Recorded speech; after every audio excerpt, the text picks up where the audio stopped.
about Gauguin. Gauguin. Or Gauguin. I don't know how to say it.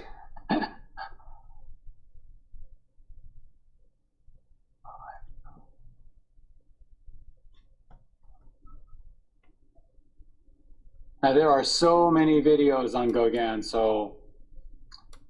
but in the when I give you the recording at the end of the day, I included there's a little series which I thought was good, so I'll include that. It's just too much to do in this class, you know. I don't want to give you enough time to paint. So here we go. This is just a basic overview. Ben was born in Paris. Mm-hmm. She was all on June 7th. In 1850, Louis Gauguin departed for Peru with his wife Aline and young children in hopes of continuing his journalistic career. He died of a heart attack en route, and Aline arrived in Peru a widow with 18-month-old Paul and his 2.5-year-old sister, Marie. Gauguin's mother was welcomed by her paternal granduncle, whose son-in-law would shortly assume the presidency of Peru. To the age of 6, Paul enjoyed a privileged upbringing, attended by nursemaids and servants. He retained a vivid memory of that period of his childhood, which installed indelible impressions of Peru that haunted him the rest of his life. Gauguin's idyllic childhood ended abruptly when his family mentors fell from political power during Peruvian civil conflicts in 1854. Aline returned to France with her children, leaving Paul with his paternal grandfather, Guillaume Gauguin, in Orleans, France. In 1871, Gauguin returned to Paris, where he secured a job as a stockbroker. A close family friend, Gustave Rosa, got him a job at the Paris Bourse, France's stock market. Gauguin was 23. He became a successful Parisian businessman and remained one for the next 11 years. In 1879, he was earning 30,000 francs a year, about 145,000 in today's dollars, as a stockbroker, and as much again in his dealings in the art market.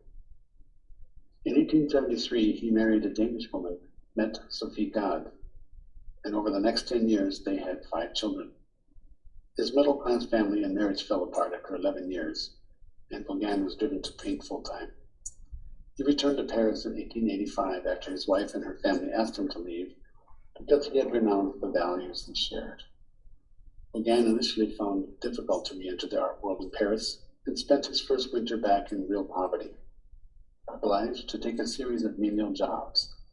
During this first year, Gauguin produced very little art. Gauguin spent the summer of 1886 in the artist colony of Pontivant in Brittany. He was attracted in the first place because it was cheap to live there. However, he found himself an unexpected success with the young art students who flocked there in the summer. His naturally pugilistic temperament, he was both an accomplished boxer and fencer, was no impediment in the socially relaxed seaside resort. He was remembered during that period as much for his outlandish appearance as for his art. In 1887, after having visited Panama, Gauguin spent the time from June to November near Saint-Pierre in the Caribbean island of Martinique, accompanied by his friend, the artist Charles Laval. He arrived in Martinique by way of Panama, where he found himself broke and without a job. At the time, France had a policy of repatriation, where if a citizen became broke or stranded on a French colony, the state would pay for the boat ride back. Upon leaving Panama, protected by the repatriation policy, Gauguin and Laval decided to get off the boat at Martinique. Gauguin finished 11 known paintings during his stay in Martinique, many of which seemed to be derived from his hut. Even though his time on the island was short, it surely was influential. Rural and indigenous populations remained a popular subject in Gauguin's work after he left the island. Gauguin's Martinique paintings were exhibited at his color merchant Arsène Poitier's gallery, where they were seen and admired by Vincent van Gogh and his art dealer brother, Theo van Gogh, whose firm, Goupil & Cie, had dealings with Poitier. Theo purchased 3 of Gauguin's paintings for 900 francs and arranged to have them hung at Goupil's, thus introducing Gauguin to wealthy clients. At the same time, Vincent and Gauguin became close friends and they corresponded together on art, a correspondence that was instrumental in Gauguin formulating his philosophy of art. Gauguin's relationship with Vincent proved fraught. In 1888, at Theo's instigation, Gauguin and Vincent spent 9 weeks painting together at Vincent's yellow house in Arles in the south of France. Their relationship deteriorated and eventually Gauguin decided to leave. On the evening of December 23rd, 1888, Van Gogh confronted Gauguin with a straight razor. Later that same evening, Van Gogh cut off his own left ear. He wrapped the severed tissue in newspaper and handed it to a woman who worked at the brothel that both Gauguin and Van Gogh had visited, and asked her to keep this object carefully in remembrance of me. Van Gogh was hospitalized the following day, and Gauguin left Arles. They never saw each other again, but they continued to correspond, and in 1890, Gauguin went so far as to propose they form an artist studio in Antwerp, Belgium. An 1889 sculptural self-portrait, jug in the form of a head, appears to reference Gauguin's dramatic relationship with Van Gogh. Gauguin later claimed to have been instrumental in influencing Van Gogh's development as a painter at Arles. While Van Gogh did briefly experiment with Gauguin's theory of painting from the imagination in paintings such as Memory in the Garden of Eden, it did not suit him and he quickly returned to painting from nature. After visiting his wife and children in Copenhagen for what turned out to be the last time, Gauguin set sail for Tahiti on April 1st, 1891, promising to return a rich man and to make a fresh start. His avowed intent was to escape European civilization and everything that is artificial and conventional. He decided to set up his studio some 45 kilometers from the capital, Papeete, installing himself in a native-style bamboo hut. Here he executed paintings depicting Tahitian life such as By the Sea and Ave Maria, the latter to become his most prized Tahitian paintings. Many of his finest paintings date from this period. His first portrait of a Tahitian model is thought to be Woman with a Flower. The painting is notable for the care with which it delineates Polynesian features. By the summer of 1892, this painting was being displayed at Goupil's gallery in Paris. In all, Gauguin sent 9 of his paintings to Paris. These were eventually exhibited at Copenhagen in the joint exhibition of the late Vincent van Gogh. Gauguin married a 13-year-old Tahitian girl named Taha Amana. She was the subject of several of Gauguin's paintings, including Baragi Batua no Taha Amana, currently in the Art Institute of Chicago, and the celebrated Spirit of the Dead Watching, as well as notable wood carving Tahura, now in the Musée d'Orsay, Paris. In August 1893, Gauguin returned to France, where he continued to execute paintings on Tahitian subjects. By mid-1895, attempts to raise funds for Gauguin's return to Tahiti had failed, and he began accepting charity from friends. In June 1895, Eugene Carrière arranged a cheap passage back to Tahiti, and Gauguin never saw Europe again. Gauguin's health began to deteriorate, involving leg pain, heart palpitations, and general debility. The pain in his injured ankle grew insupportable. By September, the pain was so extreme that he resorted to morphine injections. However, he was sufficiently concerned by the habit he was developing to turn his syringe set over to a neighbor, relying instead on laudanum. His sight was also beginning to fail him, as attested by the spectacles he wears in his last known self-portrait. This was actually a portrait commenced by his friend Kai Dong, that he completed himself, thus accounting for its uncharacteristic style. It shows a man tired and aged, yet not entirely defeated.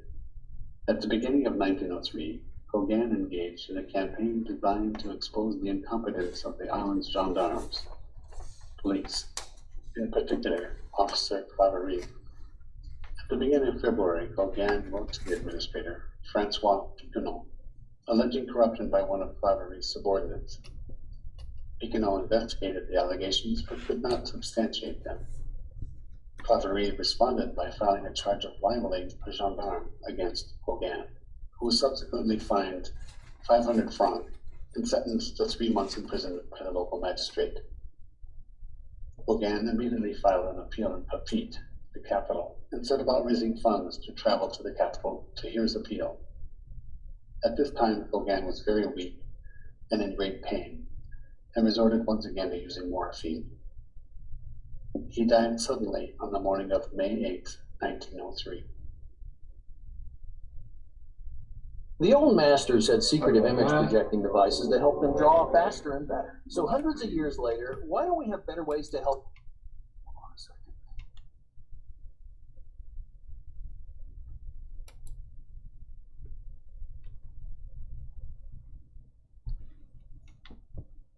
Okay.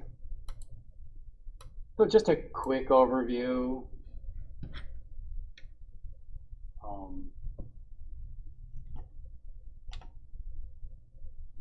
Just an amazing painter, and really doing expressionism before there was ever even the word. I mean, they call him post-impressionist, but you can see if you just look at any expressionists, really, they really, especially the fauve artists, just really get a lot from Gauguin. Highly influential. Rob, start recording. Oh, thank you. Thank you. Mm-hmm. Thank you so much. Recording in progress. Rob, I may have missed it. Did he go to art school or he was just self-trained?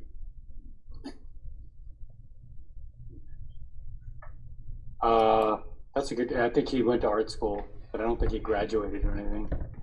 Okay. You know, I don't really know the whole story. There's so many videos on him.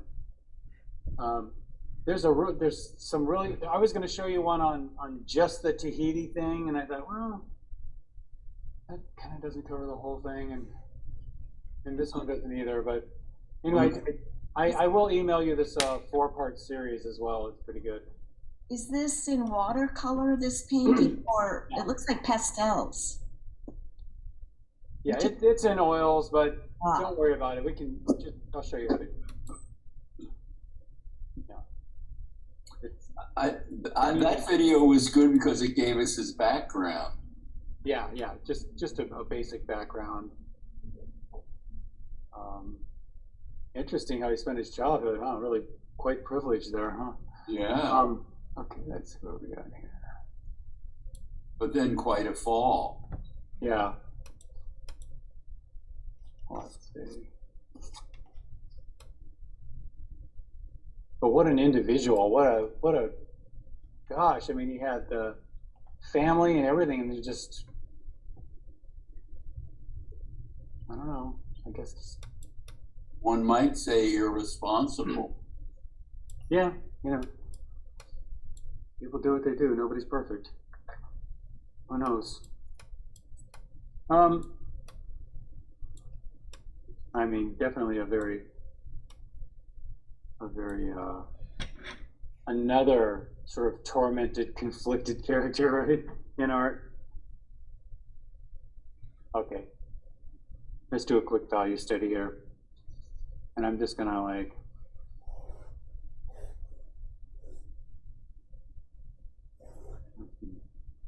yellow, oranges, blues, rock hair, goose,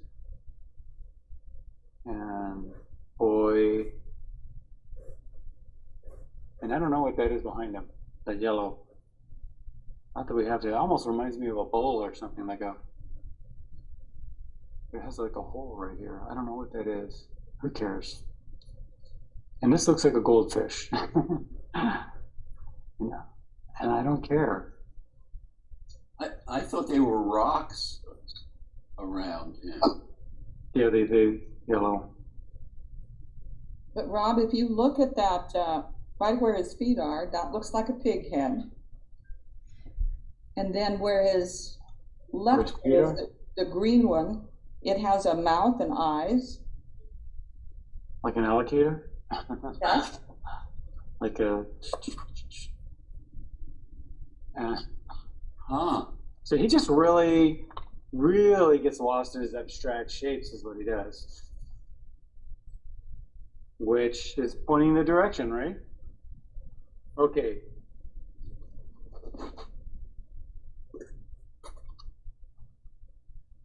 Let's see now.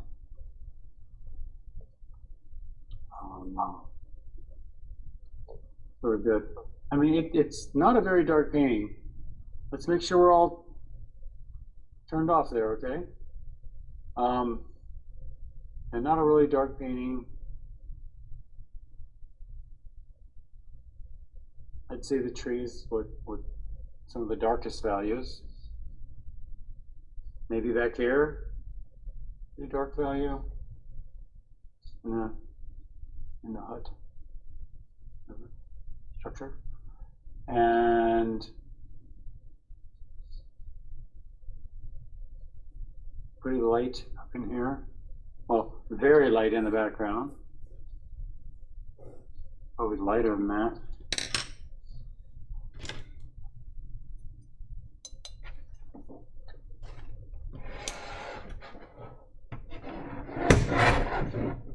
These are just a little bit darker than the sky.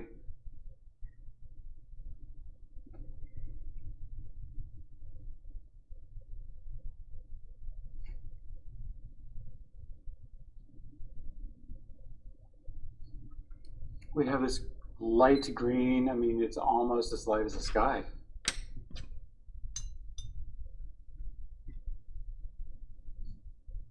Take that right over. Maybe that same value in here. And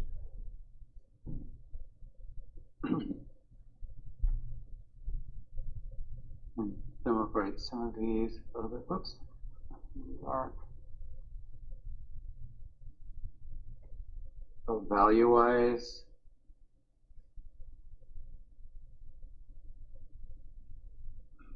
something about like that. It's red in here. It's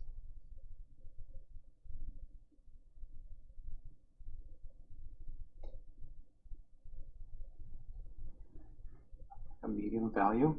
And then for the blue rock here, a little bit darker value. But really, no serious darks in this painting.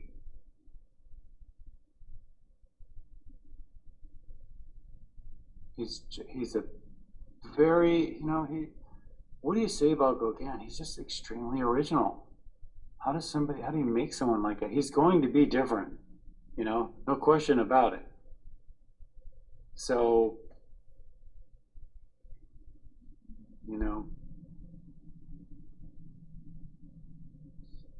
like Caravaggio was a murderer, right? I mean, just through art history, all these murdering artists. No, I'm just joking. No. A little bit darker there.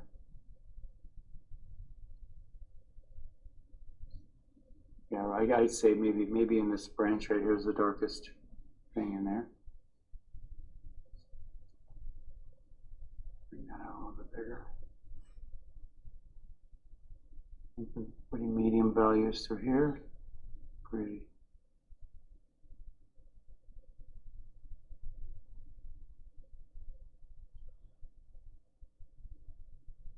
A little bit darker there.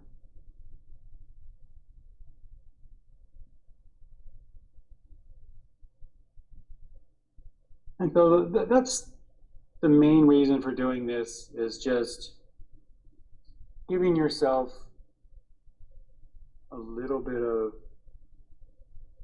time to study how light and dark things are. And he doesn't use a heavy line like Van Gogh, but pretty similar technique with all the little hatch marks, just like Van Gogh. Kind of wonder if one borrowed one from the other. Who knows who? But you could add a little bit of line here too, right? Here and there, here and there. And of course we have this green here, the alligator. And then our very light goose About as light as the sky.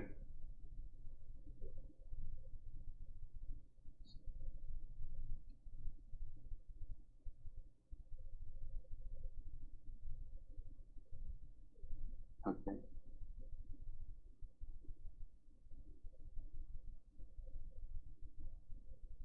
Let's move on. A little darker through here.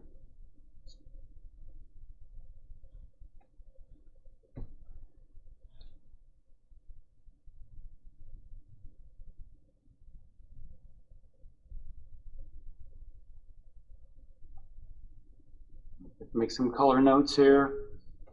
Wow. So you can see he's doing a Monet thing with this, with the sky.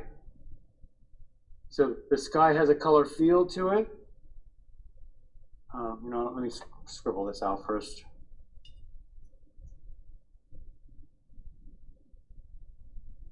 I wouldn't get really detailed with the drawing because, you know, again, we'll be here too long. Just a study is all we're looking for. Just a quick study. Little goose there. And we've got this rock over here. And the boy.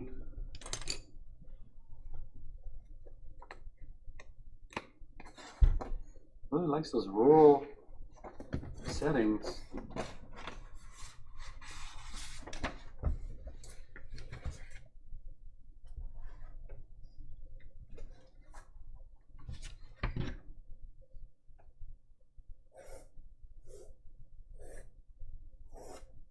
Who knows what this red thing is, but it sure is a nice little burst of color right there. I mean, why put it in? Well, for no other reason than he wanted to.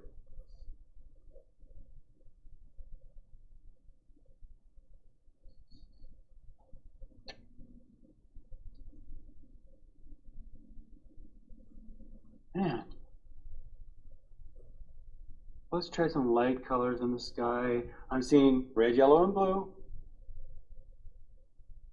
Some little pinks, little yellows. And that's all you really need to note to yourself is that we have these red, yellows, and blues. Yes, they do mix together and give us little greens and such.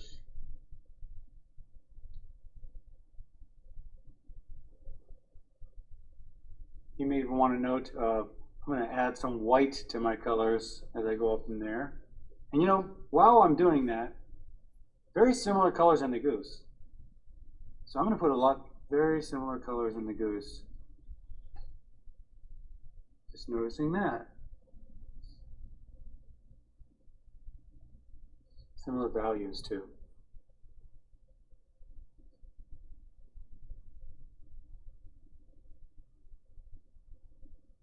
Wow, I mean, he's got a red building with a green roof.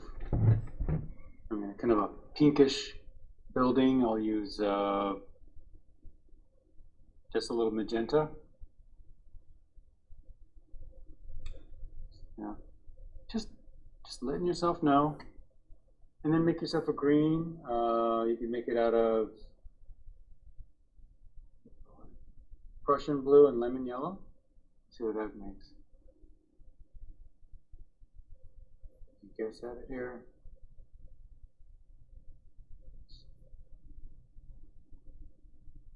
Not too bad. Pretty similar colors in the tree here too. Might as well do that since we're doing it. And then he gets into some yellows and oranges down here. One thing about Gauguin, these colors of these greens and violets, he uses them over and over.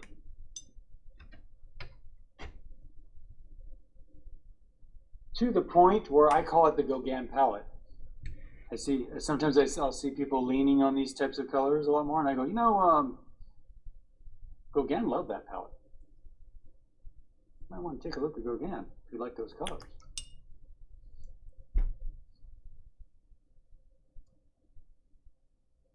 I had a teacher do that to me once. And I was like, wow, I like this guy. And I read about him and I was like, whoa.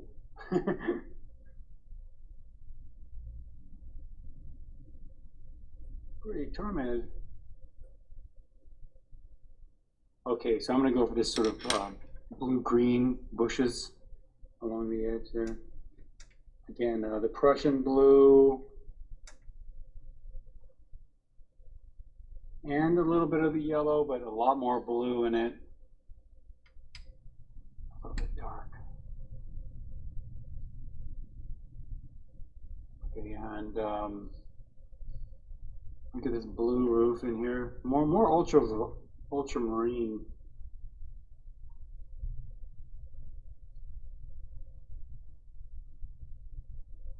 Some pinks and yellows in the building.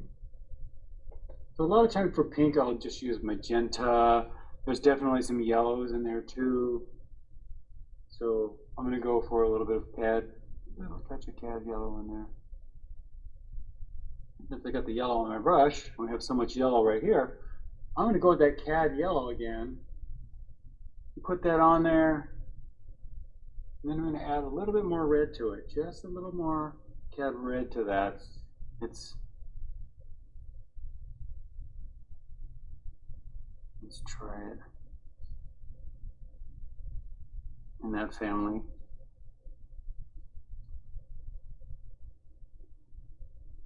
And then we have these serious orangey reds, which if you have a cad red light, that would be really good. But I still don't know if that's pretty good. Maybe a little bit of cad yellow in that too. If you just have cad red, then just add more cad yellow to it. That's all that cad red light is. It's just the same. It's just cad red with some cad yellow in it. That's all. This one's a little bit darker. Just going with more cad red in that one. And you know, he's got similar colors in here, but they're just more muted in here. So I'm going to add a little bit of green and a little bit of blue to it. Blue greens, almost any blue green will work. And you know what? Just a little yellow too. So that just kind of dulls it down a little bit.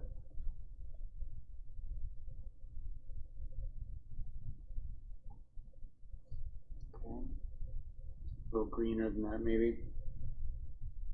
So then you just take that color, add a little more blue to it, a little more yellow.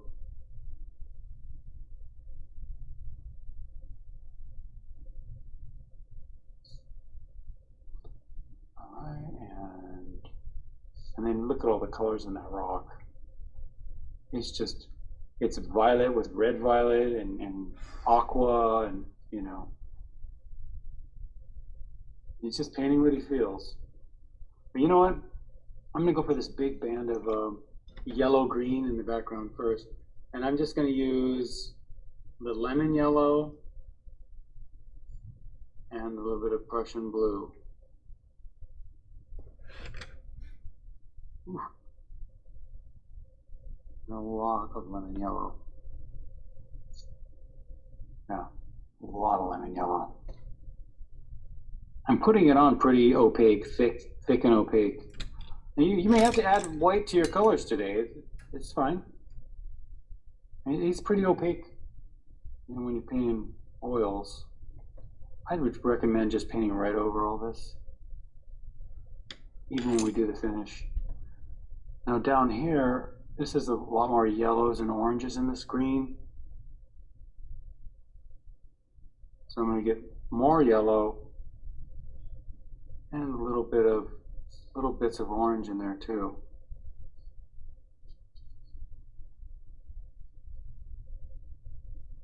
And what else? Maybe a little more orange.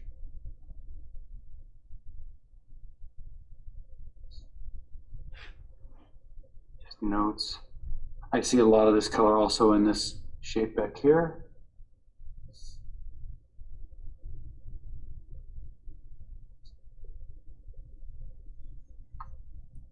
And then we get into these blue, violets.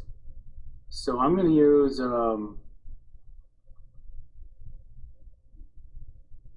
ultramarine blue and a little bit of magenta, plus add a little white to it.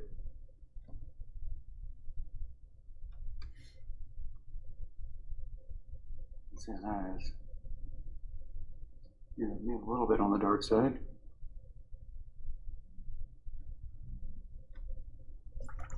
I'll just add a bunch of that. And there's blues in there too.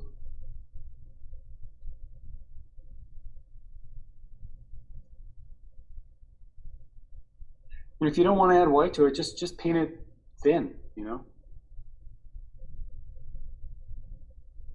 It's like watercolor. Just use it like just paint it like watercolor. Just paint the colors you see. With this, you know, you can get a little bit more of the strokes in there if you do it this way. But, so I'm going to make a little note.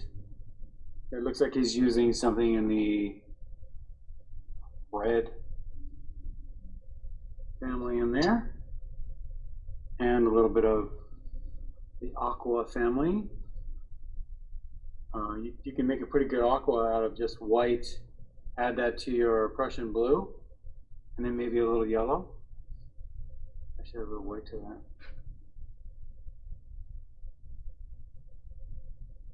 So, get this sort of emerald green in there or something. So, it let's see if that works. It's a little bright. If it's too bright of a green, just add a little bit of something kind of reddish in it. And back here too.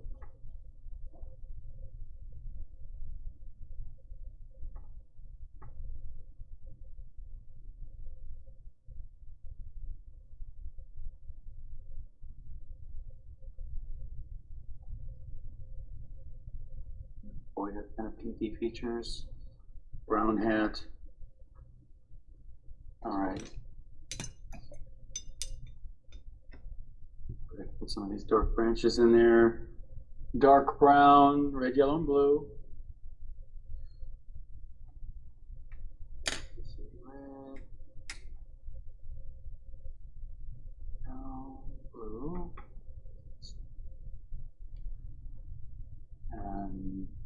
And then blue branches here with kind of an orangey branch. And then add white.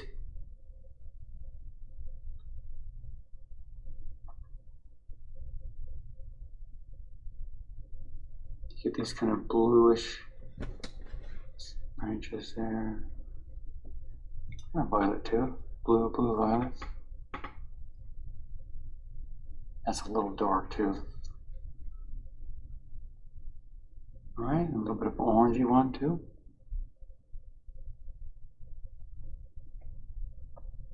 So here we go.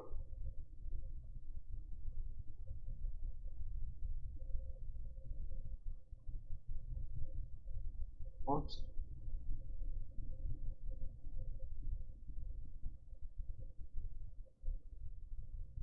I want to take a photo. Oops. Okay. There we go.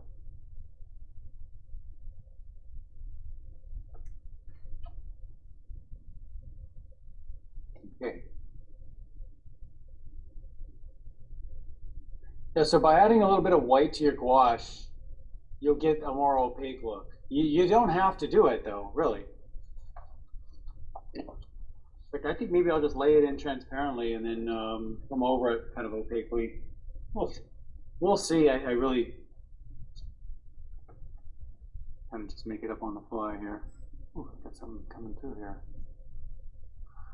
I don't think that'll matter today, actually. Let me zoom out.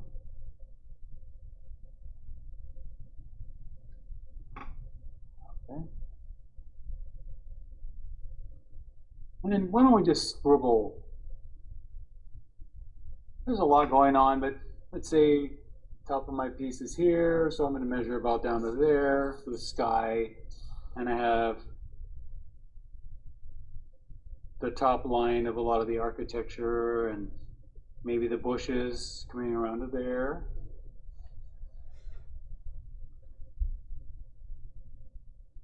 A roof there, and maybe I'm saying this tree comes up to about there, and then the orangey stuff comes up, and then this comes right out.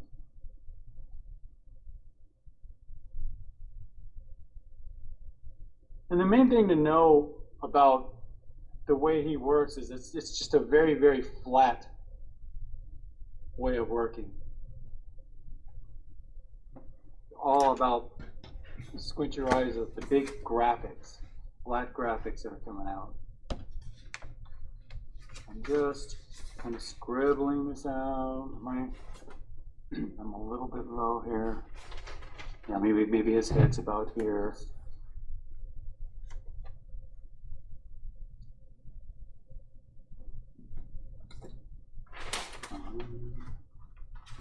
And so I just kind of scribble, step out. Mother Goose here. And the boys here, we got that shape right there. The goose.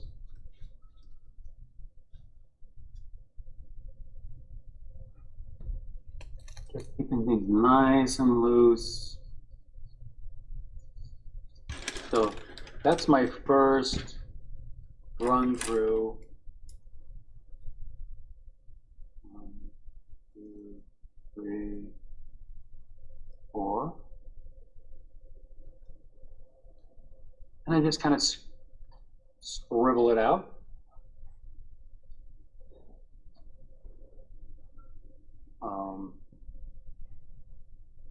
Now, let's just take the boy here. And we've got a little broken branch. I'm just going to go over this pretty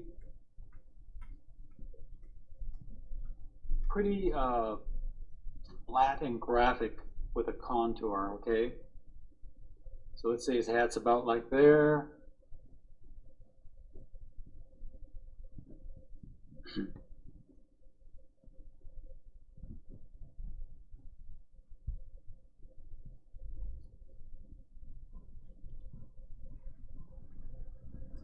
Maybe we come down to about the shoulder.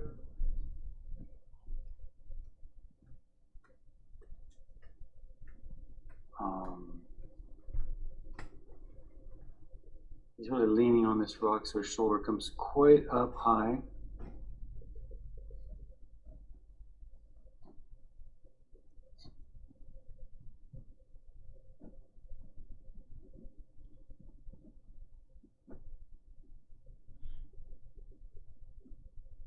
And there's that rock.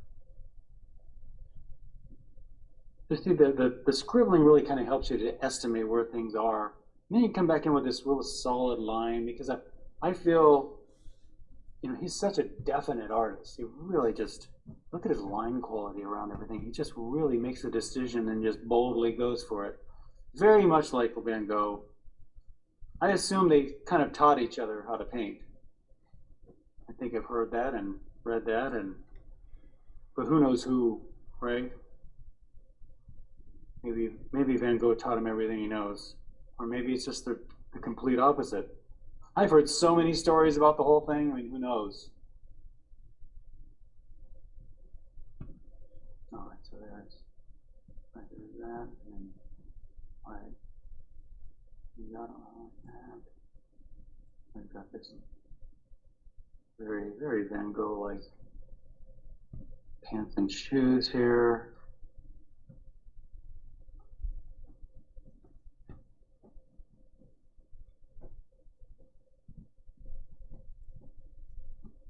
Okay.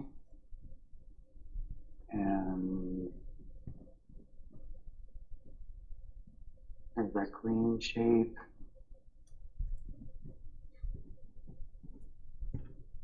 Oh.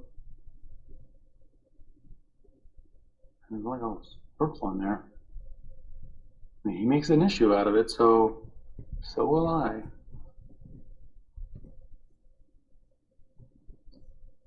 All right. Make your shoulder a little bit wider there.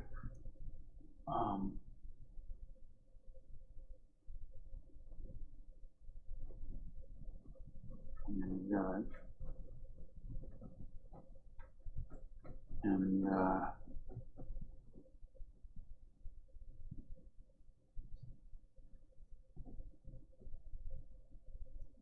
I won't ask any question about that shape or this shape.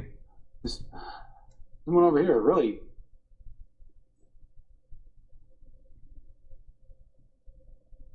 You know what? He liked it and he went with it, and that's good enough for me.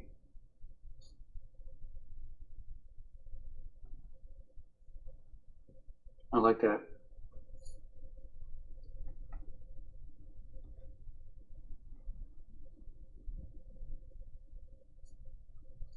Okay.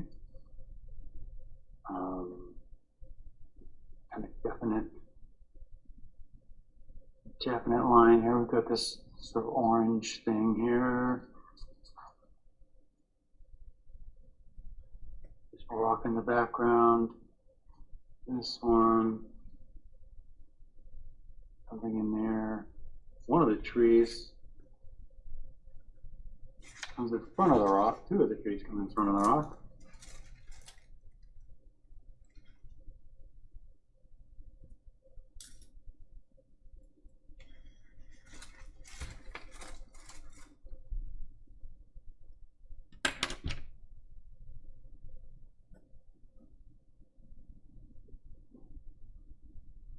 And here's the one with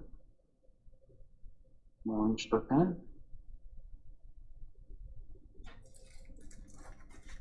And a beautiful little red.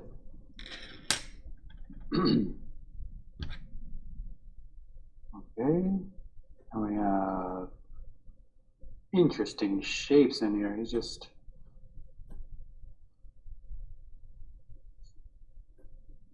kind of just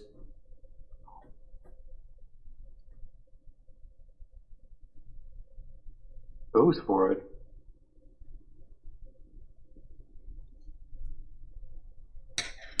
Real definite.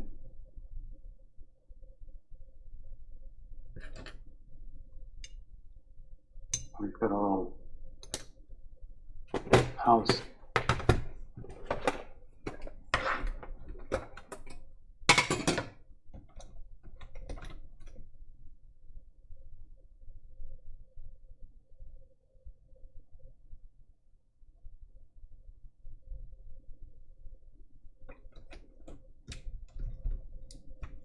It's interesting too. I tend to go for this palette when I'm painting more dark-skinned people. I'll just use his colors. I don't know why. And they just work. They work really well. Getting greens and violets. Even in the flesh tones, it works. It just looks good.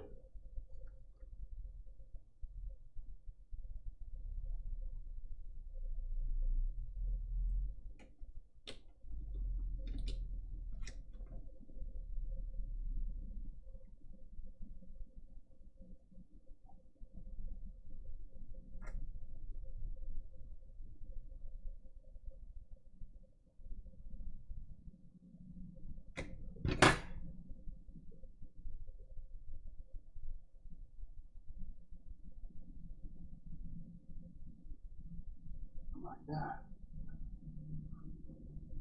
It's just a real definite sort of line quality. Oh, Mr. Goose here. So, what have we got? Got a head going around like that. A bill. And interesting sort of shape of the neck. All right.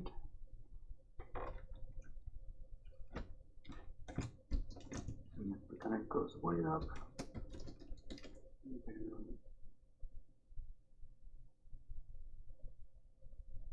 All right.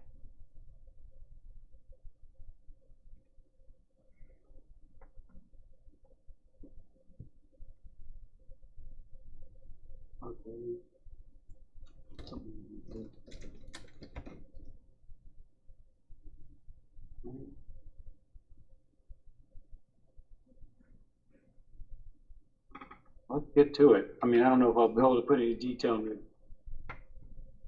into this, but I think the way to start this is very watercolorish.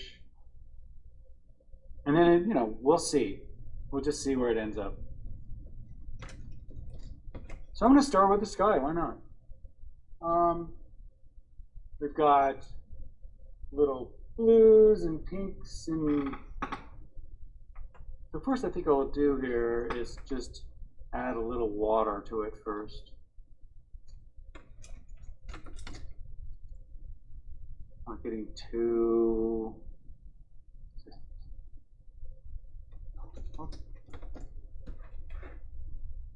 blues and a little magenta. That was ultramarine blue, magenta. No real strong color. It's very faded. I see little blue greens in there too.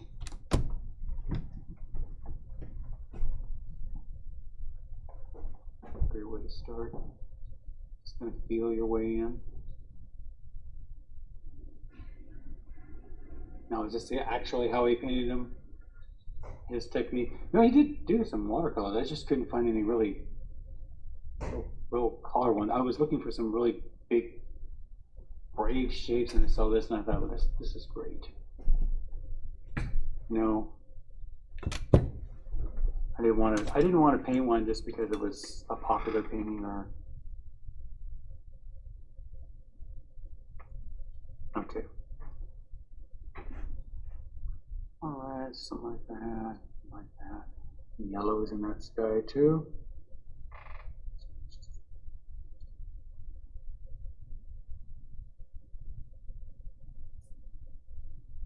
Don't mind all that. Alright, I'm gonna use some pinks into that house. And I used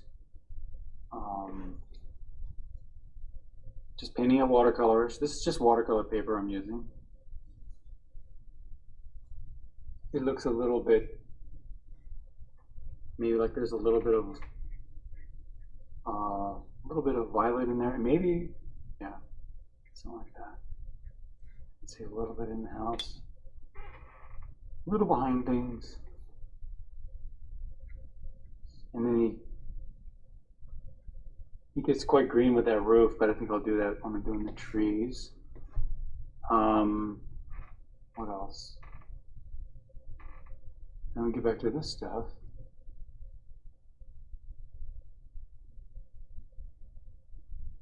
We've got, kind of a dull orange.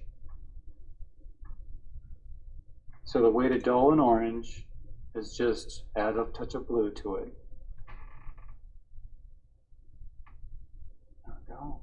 Something like that.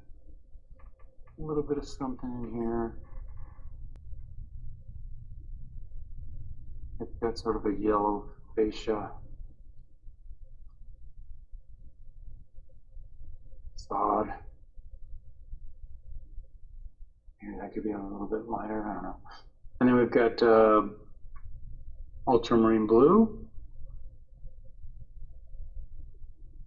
A little bit more strong than that. Let's see.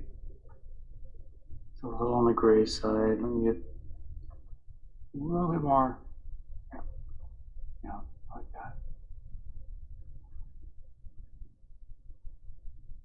Just sort of a neutral in here.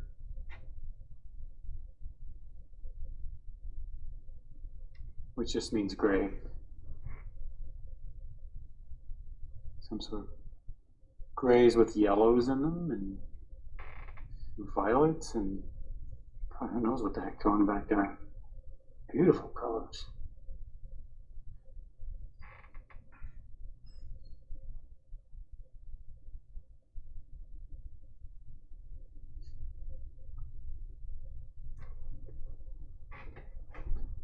I'm going to paint this all over the whole thing here. I'll come back and lighten that up. We might also want to come back and hit a little bit stronger line in there. But I like that some of my lines coming out.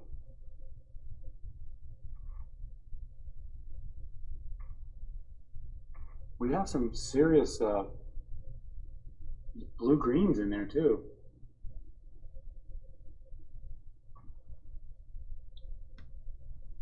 They're not messing around. They want to be taken seriously. That's a little bit out of key. So let me put more Prussian blue in that. Maybe some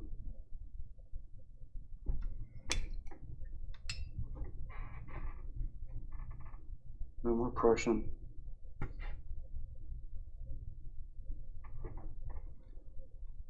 That's pretty dark too. Just don't want to get it too dark. This is what I would call like a mid-range painting. You don't have any serious lights or serious darks. I mean, the darkest dark isn't any darker than, like, let's say a 6 or a 7, and the lightest light isn't any lighter than a 3 or so. So you're in the mid-range on the value scale.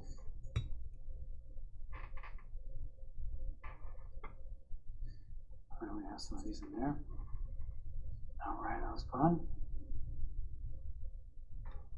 I'm gonna go for some of these greens in here. Again, it's Prussian blue with some yellow, cad yellow, oh yeah, and cad red. A lot of cad yellow.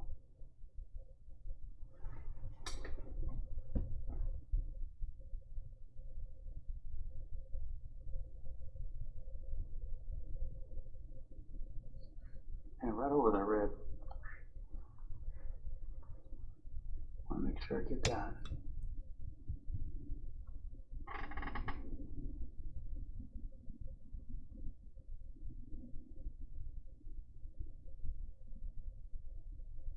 It really gets up in there into some of these blues.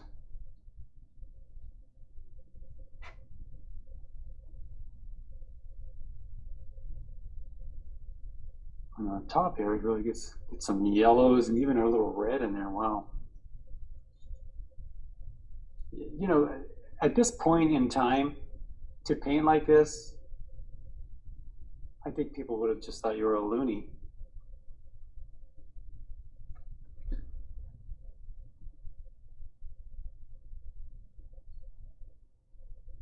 You know, I was reading up into the Expressionists, and they called themselves avant-garde. Talk about avant-garde. Do we know the date of this painting? Could it have been the time where he was using morphine for Lauderman for the paint? I think it says on the title, 1889, I think. Oh, okay. I did that just for you. Thank you. You know.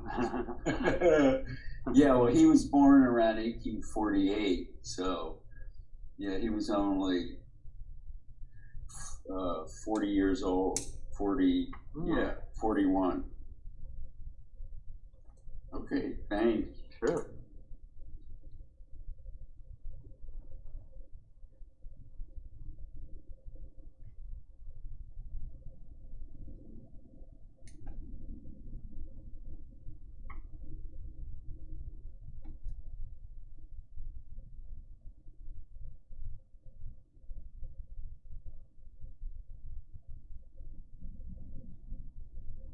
A little bit of red in there. Just shocker. I have a little bit more. I'm just putting a cad red. So it's cad red light. Let's see what this looks like. Did it go right over the color? Where did I put that? Right. I thought it was here. Oh, that's yellow and orange. Wow.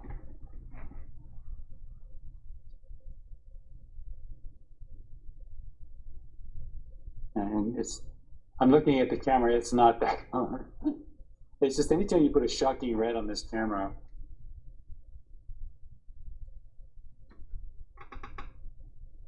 I think it's just zoom. Pretty similar color down here.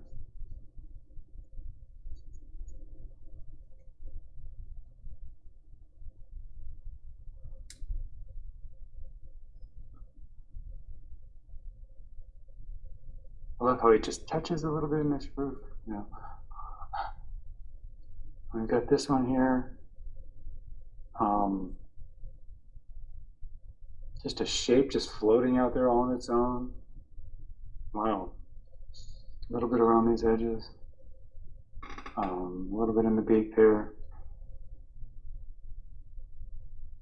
So let's see, maybe even the feet.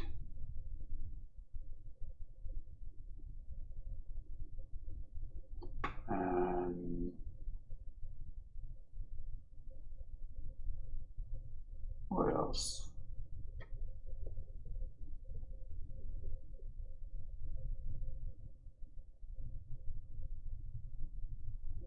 I'm laying this big old yellow green in there now.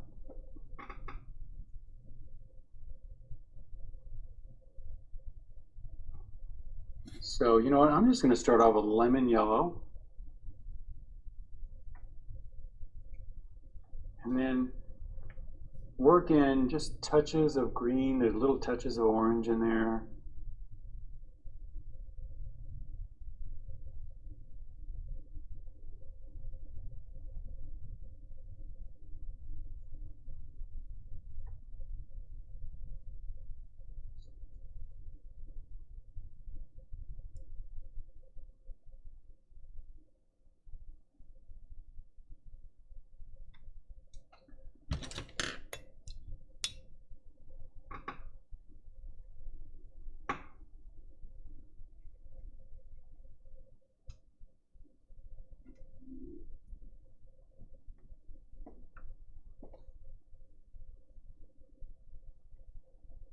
If you have any little greens you want to put in there, go ahead.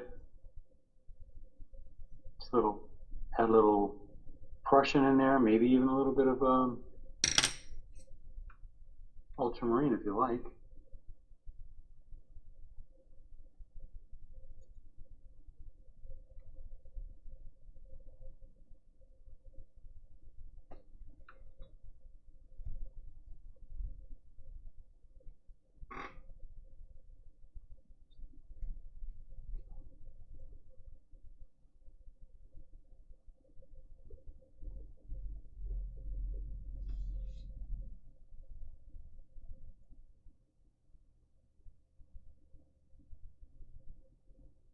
I'm getting right over.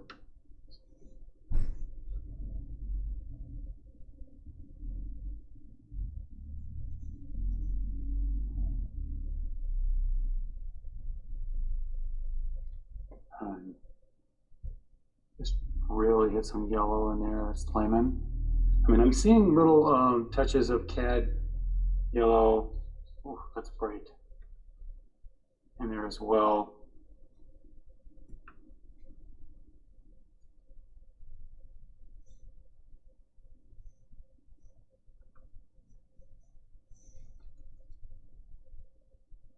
And some greens.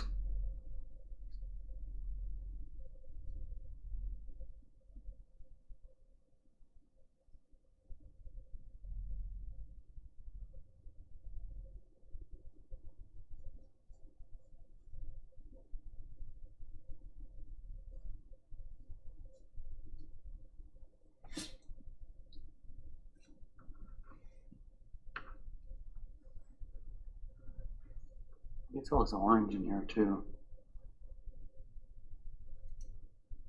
Oh, I guess I probably should. Usually I leave that stuff alone until I just can't help it. It's Gauguin. I've just always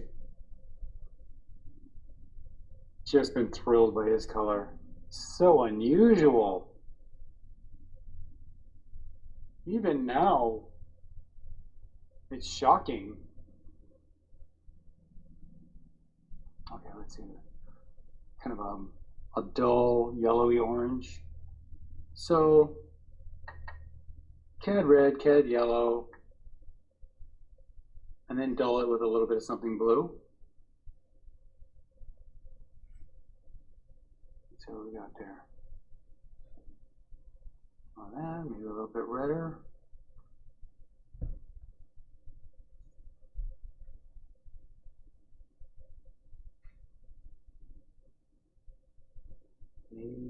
little bit yellower.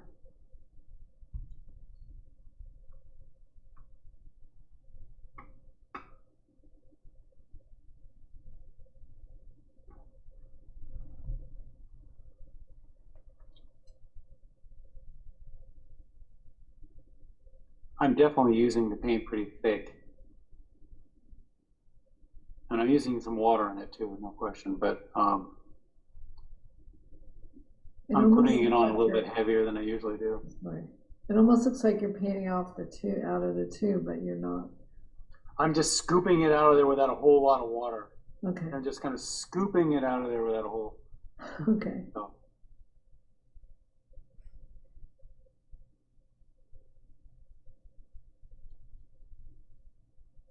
You can use any medium any way you want to. I just use them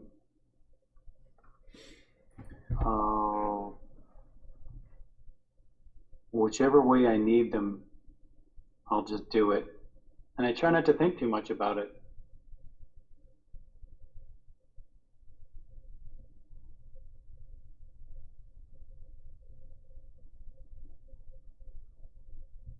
It's really interesting colors. I missed some negative shades back here.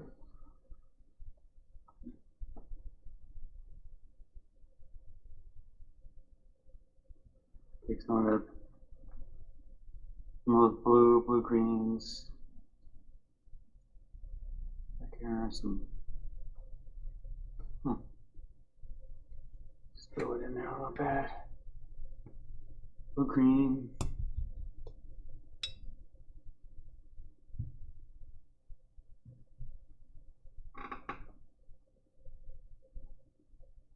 Yeah, so when I think of Gauguin, I always think of his palette and his very unusual way of composing.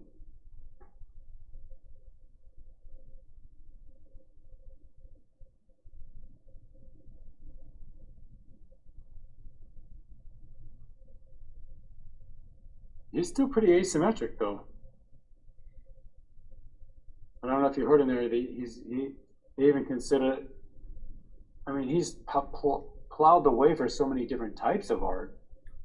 Even a symbolist, an impressionist, an expressionist, probably doing something sort of surreal in his paintings. I mean, the guy was just all over the place. And I could say I could have got a lot darker with my sky. That's watercolor for you. Let me just lay all this in first. Just get all these blues going here. What have I got? Ultramarine blue. Oh yeah. And then I'm gonna add a little white to it. And there's definitely a little what do you call that? Magenta in there.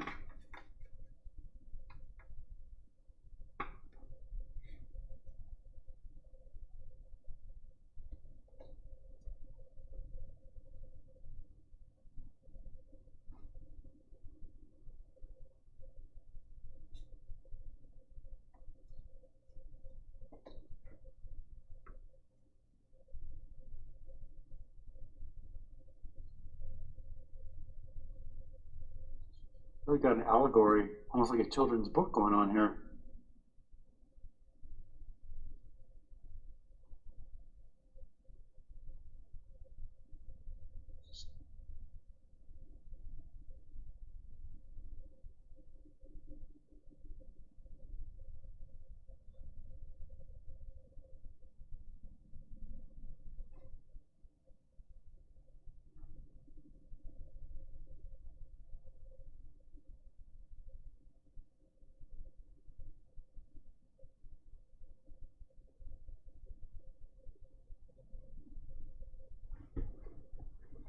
And we have these two big green patches.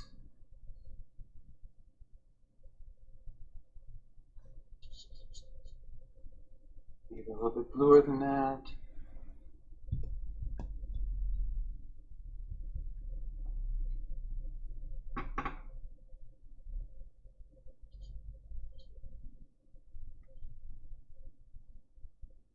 Maybe not that dark.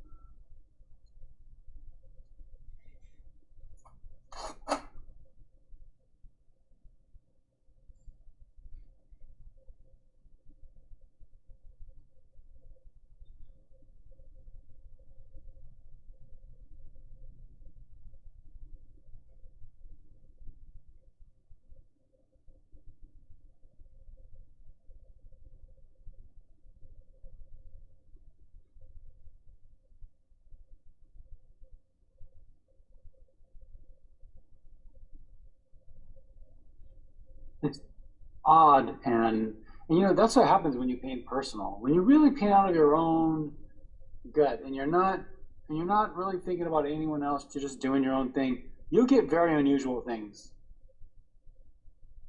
Because, you know, nobody thinks like you. And that's what happens, that's what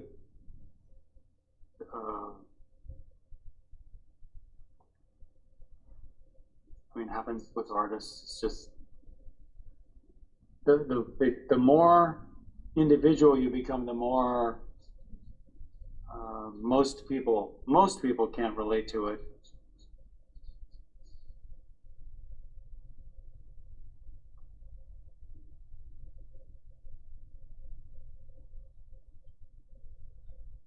Kind of like that in everything, isn't it?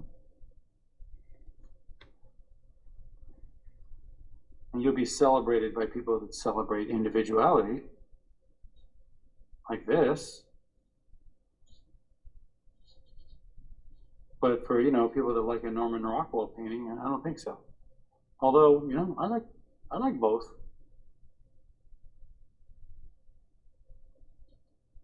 Totally, well, actually for a lot of the same reasons, but interesting. Van Gogh, you know, I mean, I'm sorry, Rockwell really struggled and liked Van Gogh, but struggled. He copied Van Gogh. I'm sure he did Gauguin too, but he was trying to figure them out. What were these guys doing? And he does work it into his own work, you can see. Pretty interesting.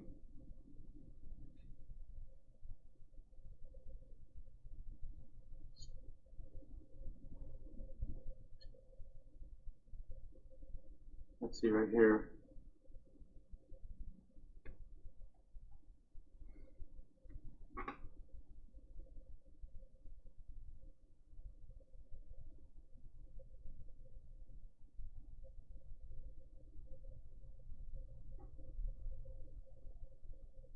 Kind of a dull yellow, dull orange.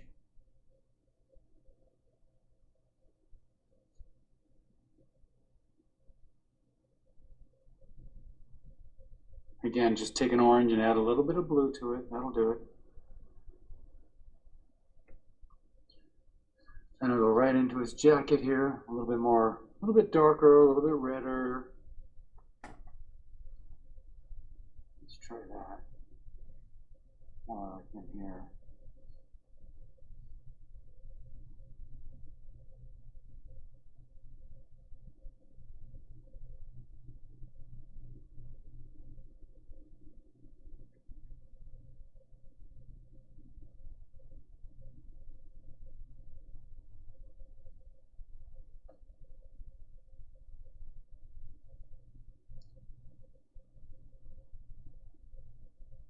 It's a little bit lighter, a little bit different color in here.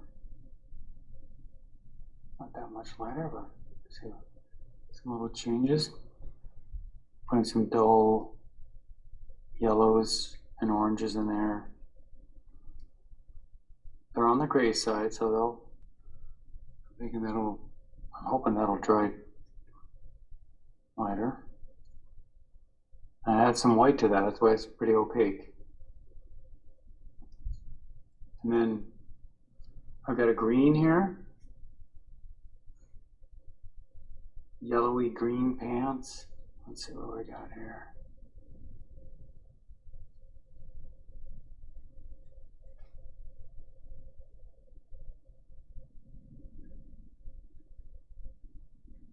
Sort of dull pinkish kind of shoes.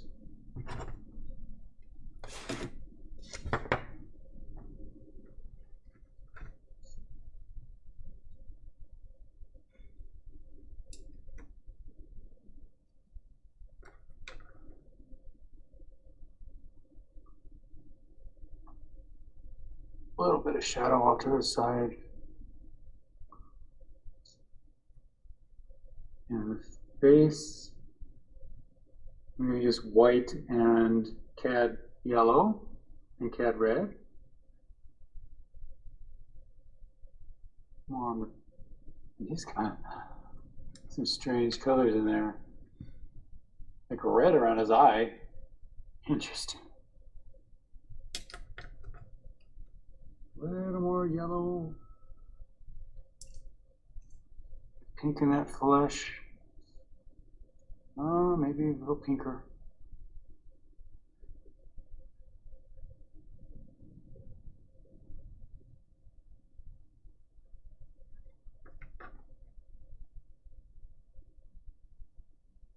A little bit yellower.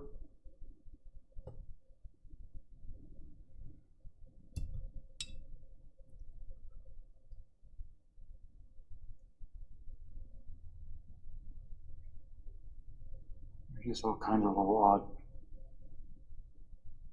color shifts in there.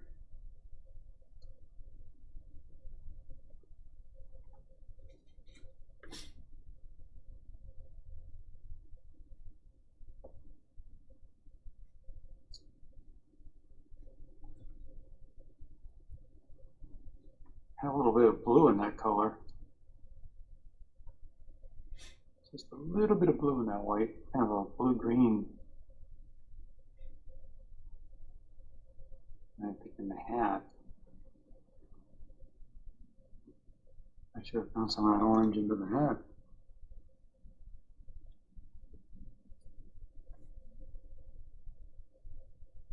Maybe a little more red and yellow. Let's try that. Oof, a bit too much.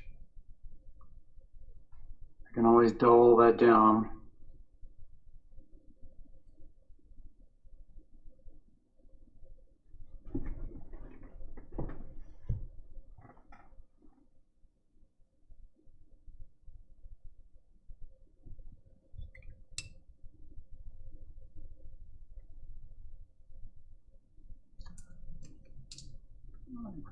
Nice. Pretty good darks in here in the base, underneath. Just hit a couple of those. Maybe that's a little dark.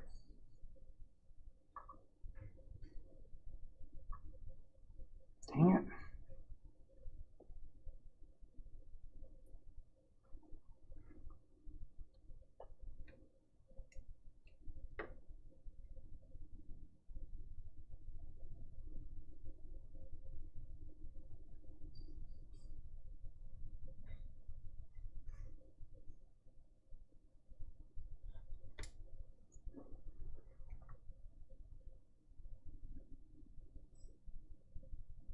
Now, it's dark here. It's got a lot of red and orange. I'll just make a brown, red, yellow, and blue. Red, yellow, blue. Looks like it has a little violet in there too, so I'm gonna add a little bit of magenta and blue and just a touch of white. See how that works.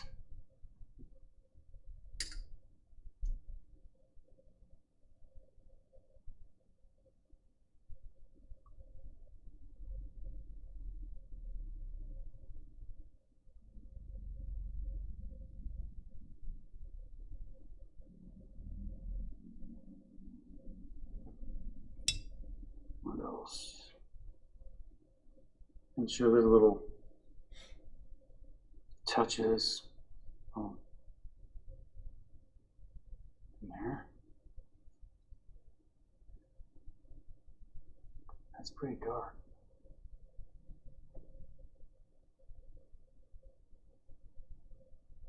Try a little bit of light stuff to that.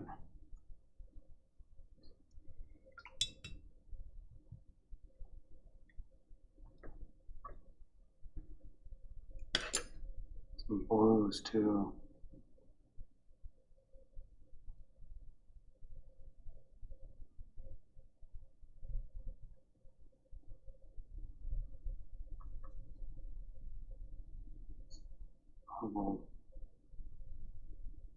Violet touches. Okay. And then these ones have a lot of white in them, so definitely gonna add some white, ultramarine blue.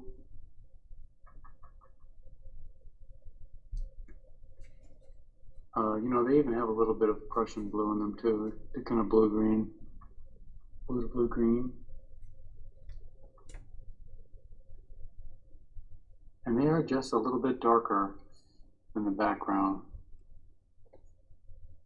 Thinking that's going to dry darker.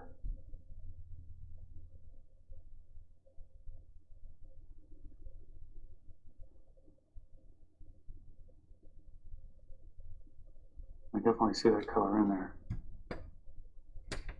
Probably on the lighter side, but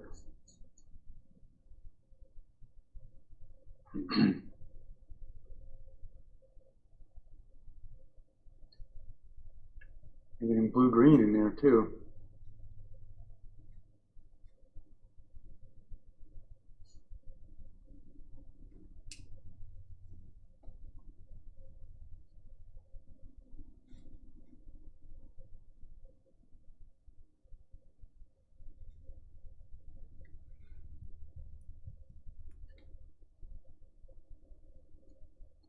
And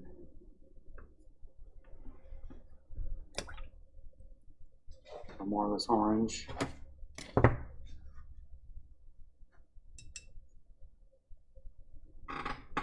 There.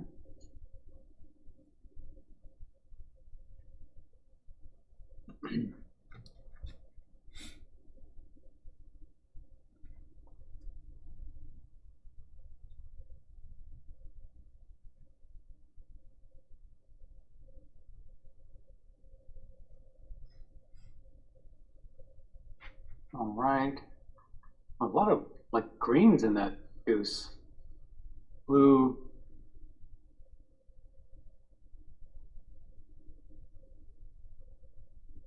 Yeah, greeny colors. I mean, it's gray, but it's kind of. It's almost like it's a reflection from the grass. Yeah. Yeah.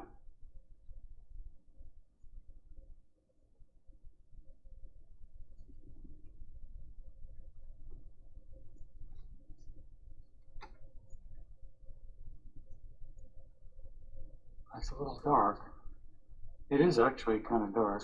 But give a little texture there. And you know, I think I need to deepen the value of my sky.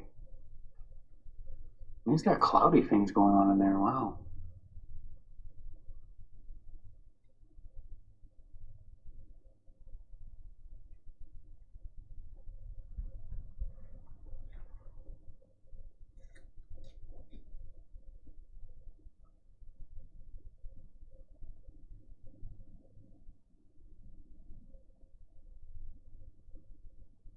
We get these little pinks.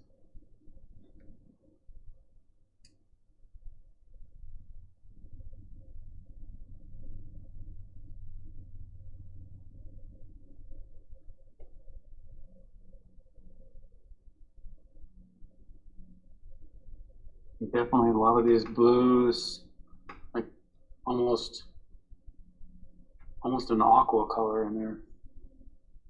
Blue green. You can make that with your Prussian blue and just add a little white. Or just add water. I'm adding a little bit of like those little hints.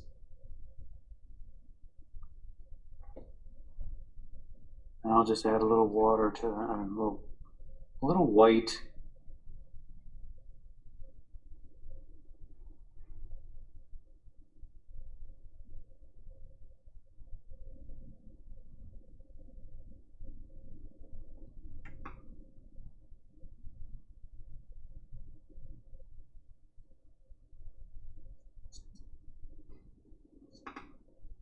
And I do see some little yellows floating around in there too. Turning the blues a little bit on the green side.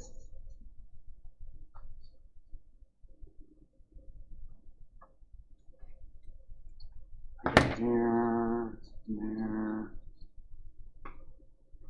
Float those around in there.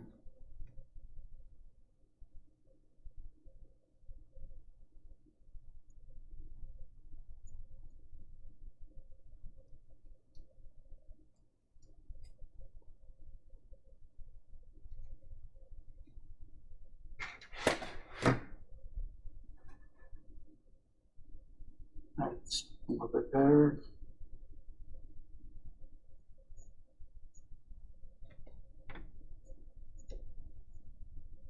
Yellow in there.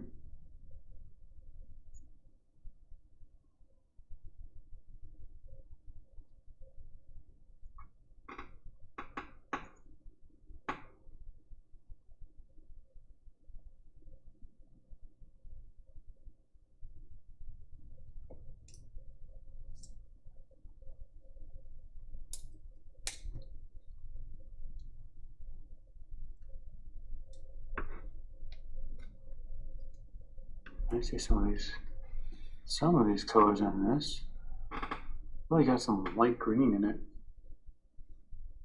In the little goose.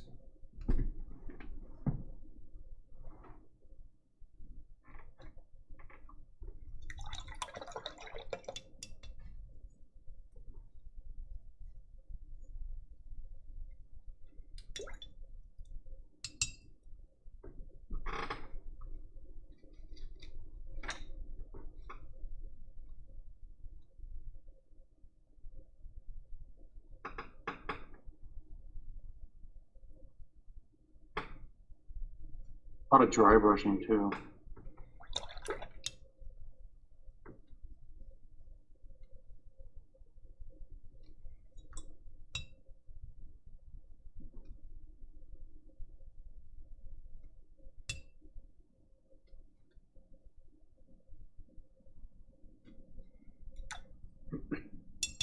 What else?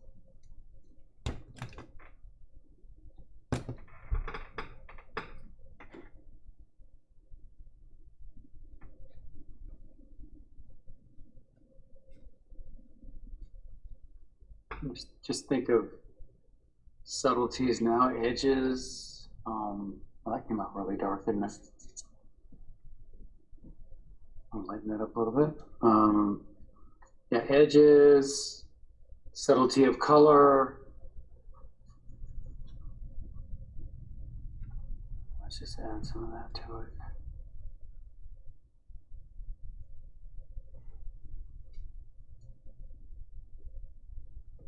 Doesn't look like it's that light, but you know, you put gouache on and it has some white in it, oftentimes dries quite a bit darker than you think. I'm just going to leave it like that and see what happens. It dries significantly darker, so.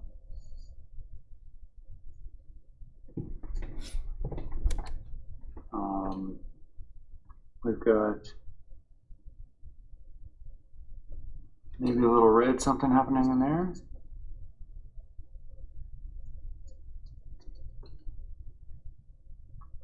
Just a little taste of red in there.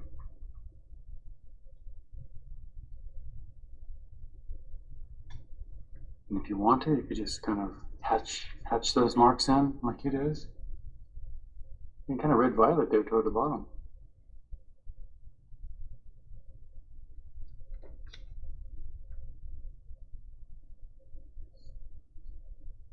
Oops.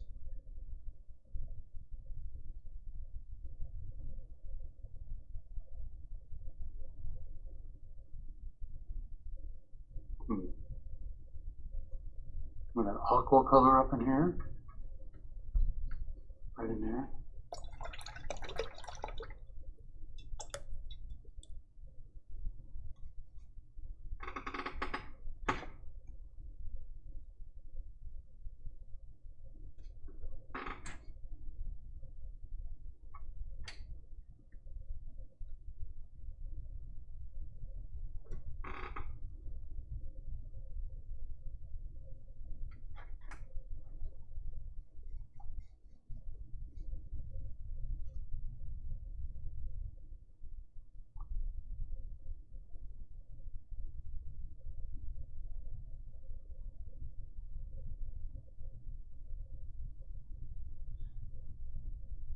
a couple little marks in here.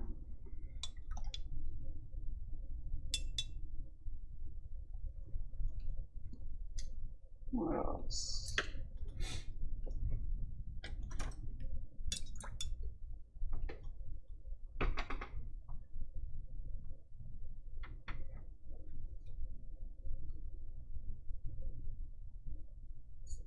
Got this all outlined in reds.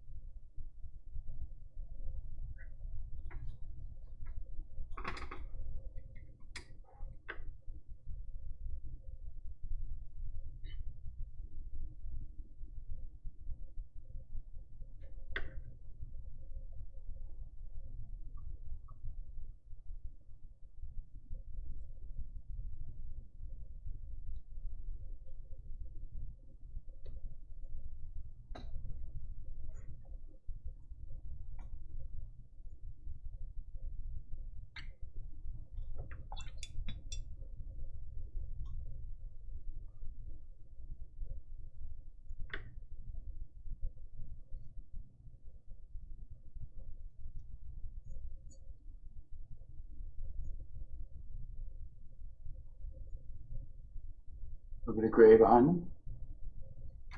Could even come back with a little bit of line work too.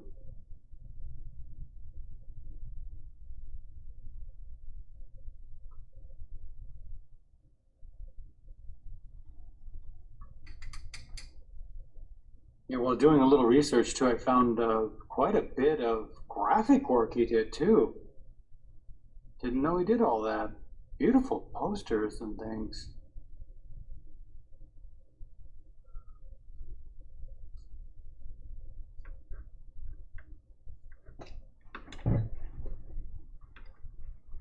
And red turned out dark, didn't it? It looks much darker up there on the screen than it does here.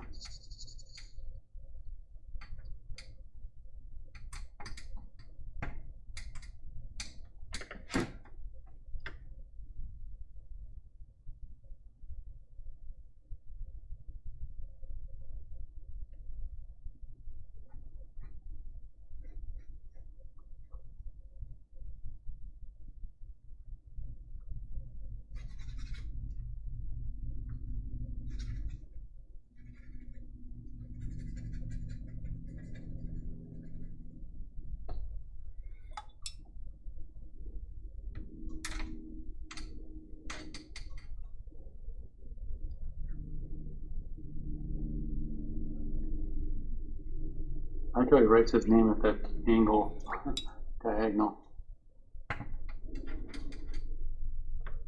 Yeah. All kinds of little accents. Look at all this rich color he gets through here. Wow.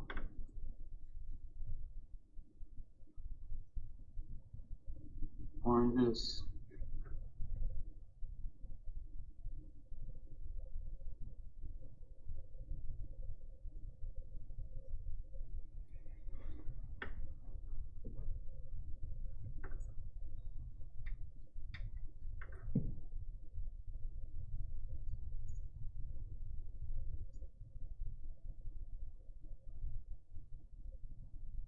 Oh, it comes in with some serious.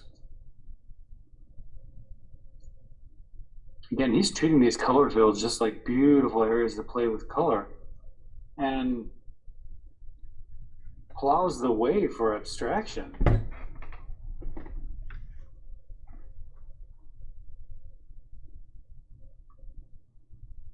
What an innovator.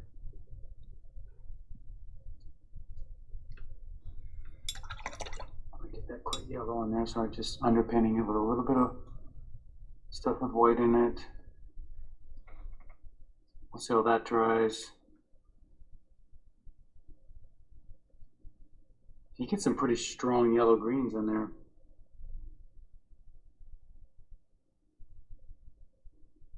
Back here too.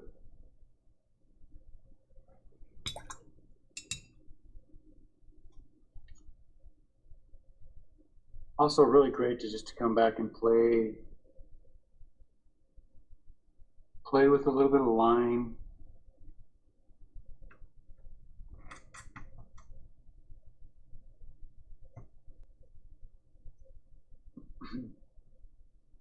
So just to separate things, hook them and just lean on this line a little bit harder. Yeah, see? Just lean on that. So it feels like it's in front of the boy.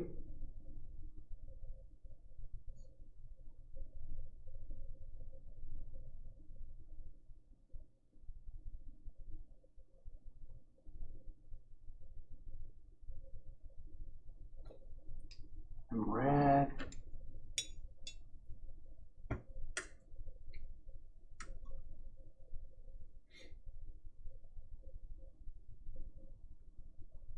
Red accent in there. Little red accents in there.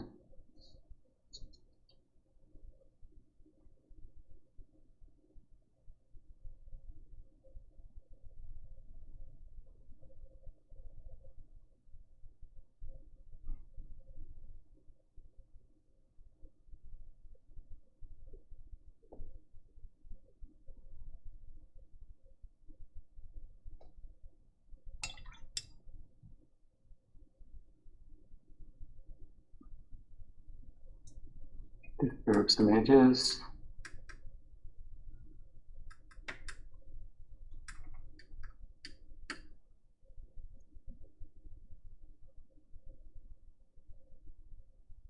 All kinds of these little hatch marks. Pitch them in there, make maybe a little bit yellower than that.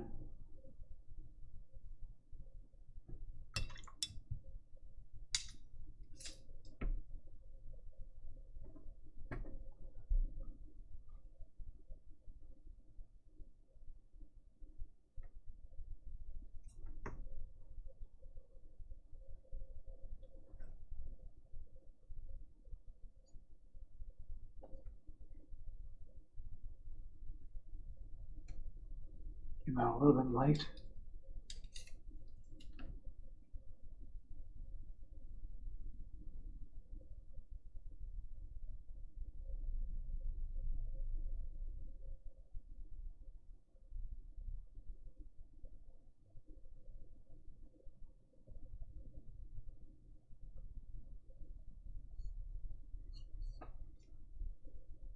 Maybe I'll do that right.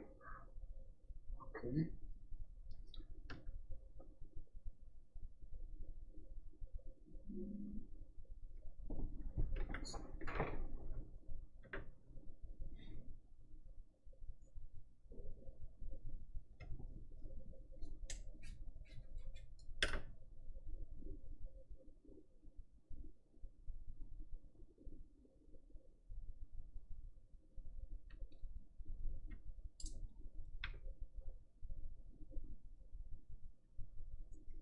Yeah.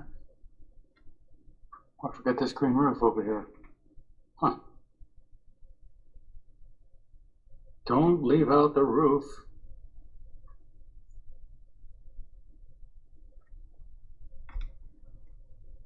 A little bit. There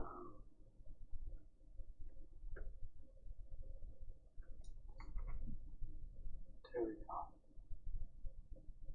Not so much yellow on the green though.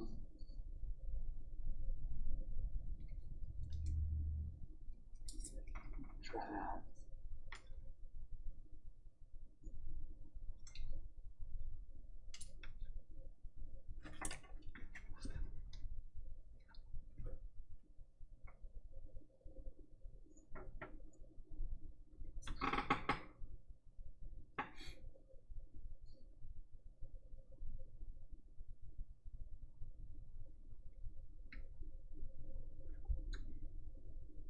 A little dark on the line there.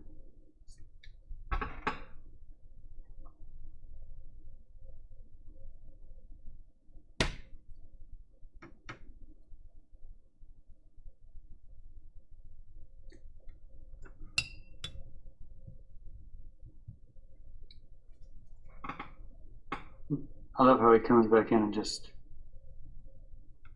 like right now my green here is and the yellow really separate, but he takes the yellow right back over it. and get some integration with these little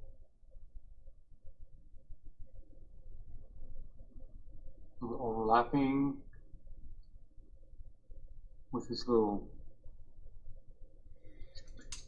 hatch marks. I don't know what else to call them. Groovy marks.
A little darker.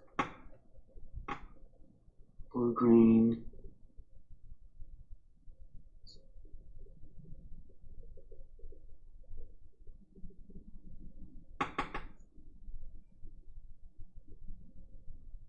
There's just so much, it's too hard to get all the variety in this thing. But just to study it.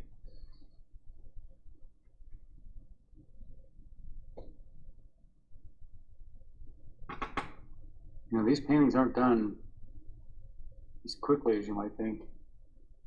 I think he took a lot of time coming back into the piece and reworking things. Maybe aren't working as good as he thought it could.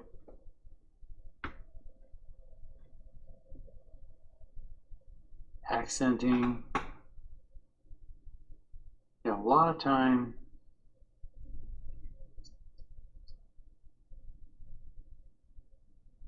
thinking about these things too. They're very, very considered. You can tell by all the little nuances he adds. I wish I didn't read so crazy vibrant up there. I can dull it down. It's really quite dull.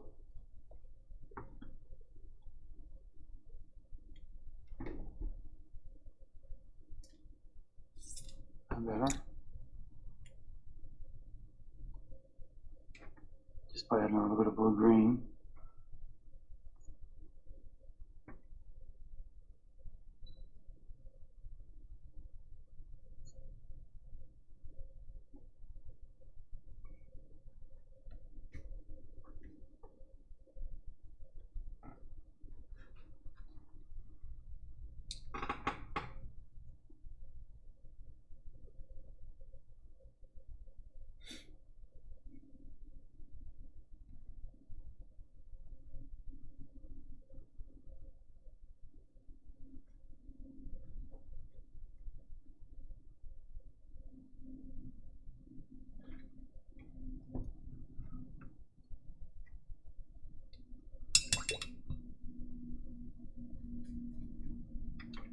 Any kind of lines and accents just to set things off. Like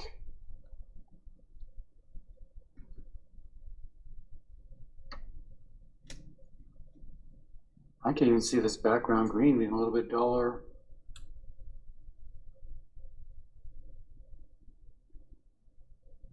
And it's actually just this. I wonder if I can dull down my camera a little bit.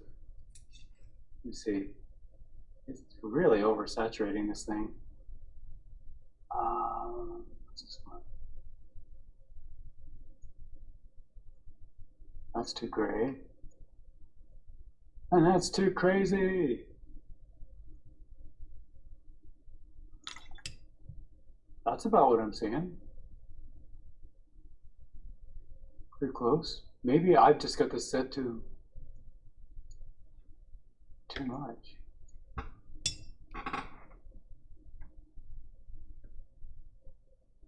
That's not bad. All right.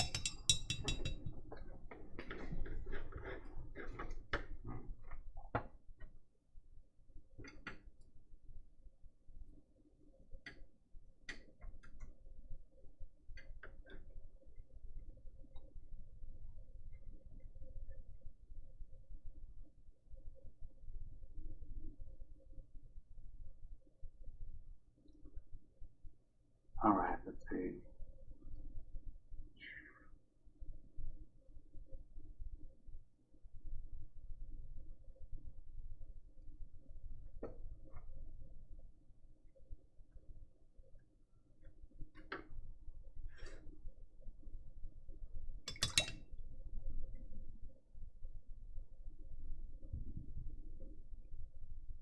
Any sort of dry brushing. Watercolor paper is really good for this. It's already got that thick surface on it.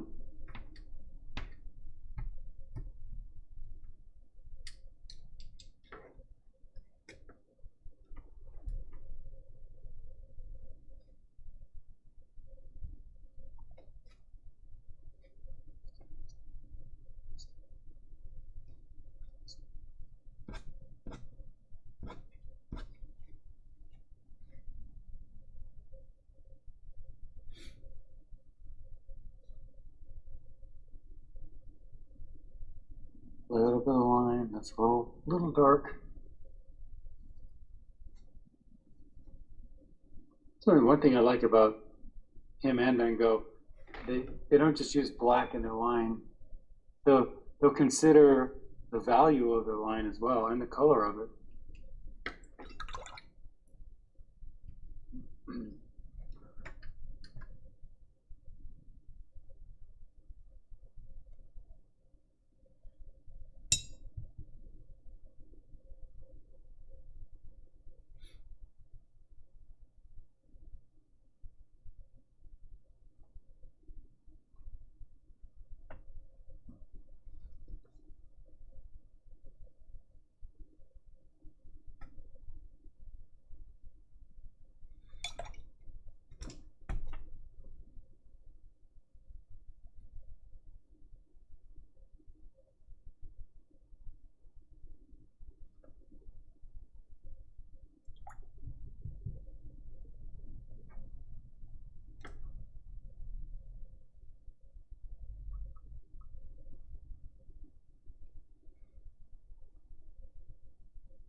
Take that down a notch.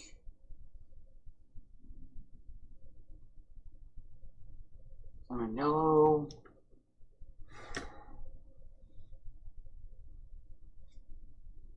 Prussian blue.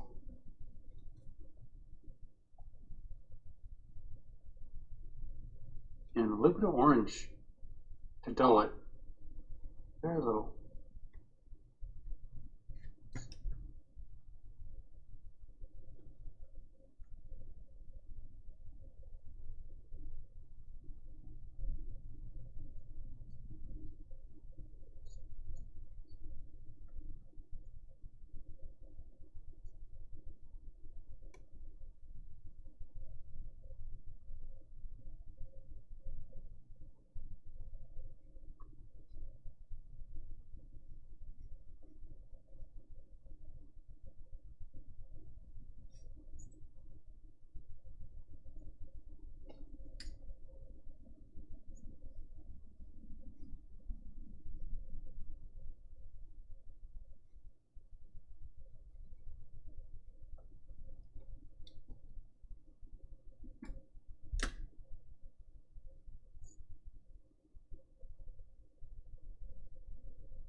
Color.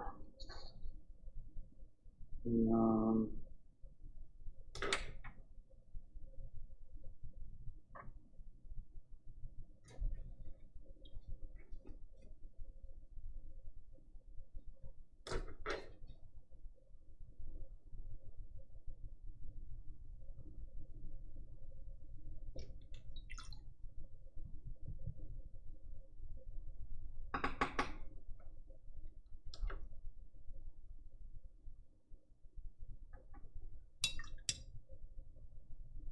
little cad red in there. I'm sorry, cad yellow with the lemon yellow. Just kind of accent it.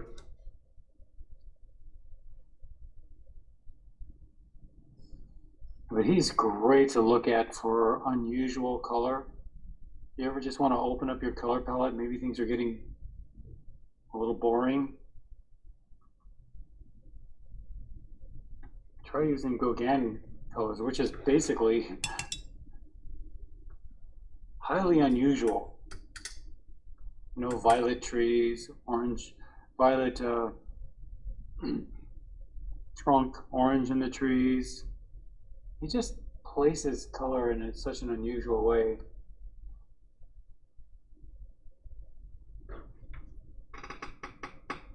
Sometimes you just gotta shock the painting and shock yourself. You just need a little bit of a jump start. He's the one. I mean, of course, all kinds of expressionists are good to look at for that, but Gauguin, I always look at it this way with Gauguin and Van Gogh. You know, all these expressionists are amazing painters, but would they have been that brave if these guys didn't do all the heavy lifting?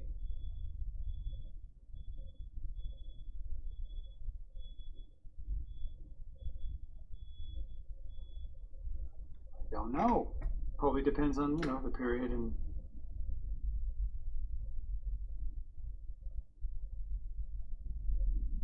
hard to say.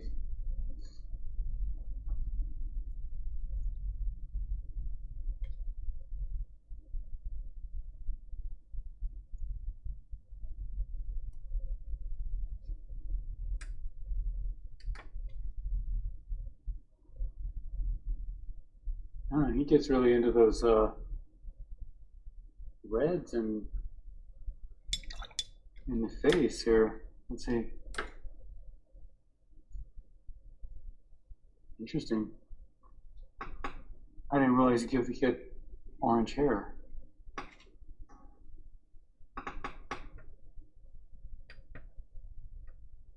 All right. It's a little bit darker than mine.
And he gets a little redder in the ear.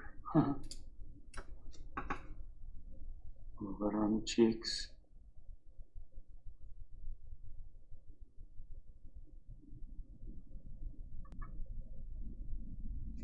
Is that red? I don't know. Just gives a little variety. Maybe in the hand too.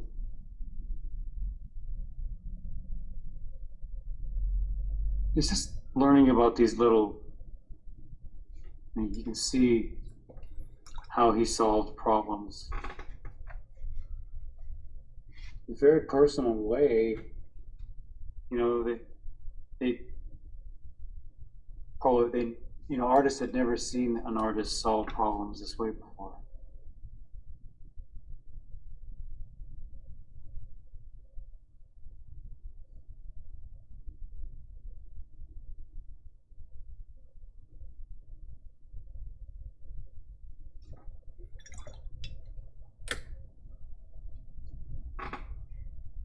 You know, because in the end,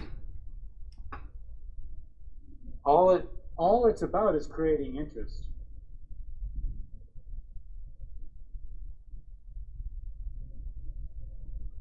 So all classical rules go out the window. You're trying to create interest and a personal way of seeing things. And I think a lot of these artists were like, hey, you know what? How am I going to do that by doing exactly the same thing everybody else is doing? You know?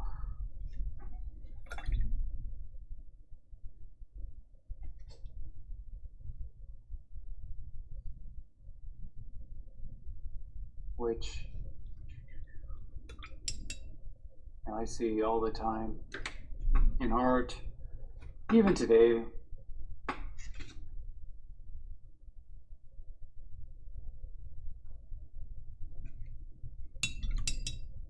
That'll never end. Once in a while you get someone who just does it in their own way.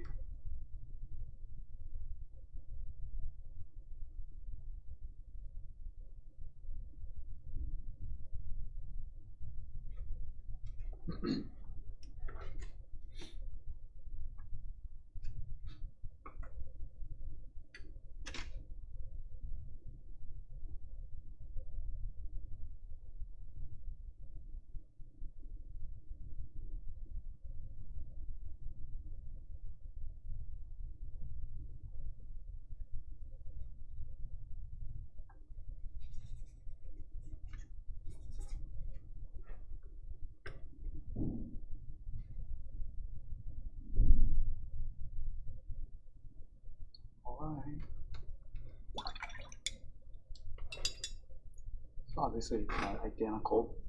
I mean, this is a big painting too. You can tell by the grain of the canvas that it's, I mean, if I had to guess, yeah, that's a big painting. Wow. Yeah. Minimum 24 by 30, maybe bigger. I never looked at the size of it. Didn't have it down there. Yeah, I'll look. Oftentimes, if I want to know, I can look at the grain of the canvas. Now, he oftentimes uses these quite burlappy kind of canvas, but this one's got a pretty consistent grain, like just regular muslin. So I would say, yeah, minimum 24 by 30.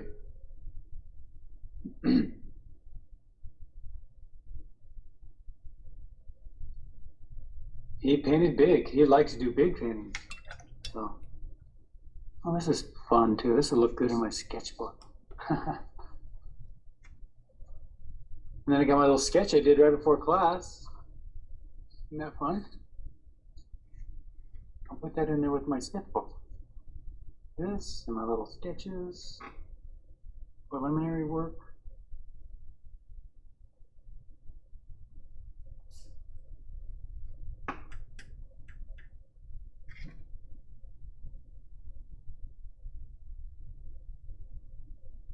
I know that was a lot of work. It was just fun to mess around with all those big. You see how he just isolates things and makes them into just beautiful little color fields? Just fields of color, that's all. Makes it quite wonderful to look at.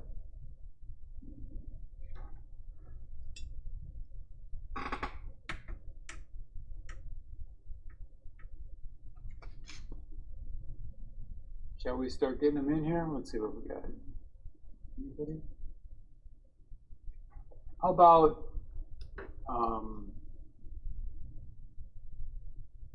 I give you 5 minutes, okay?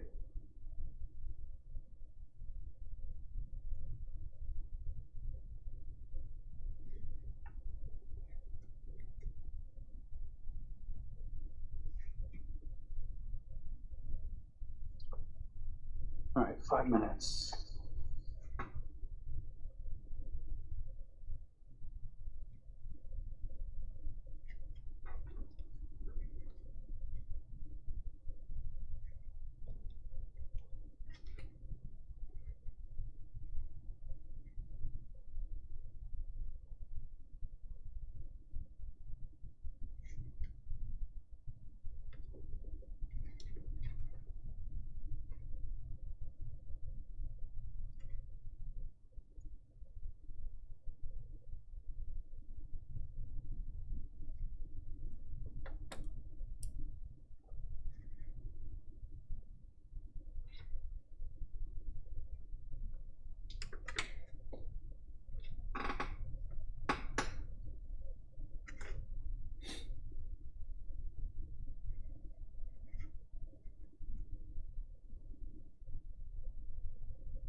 Okay. I have one.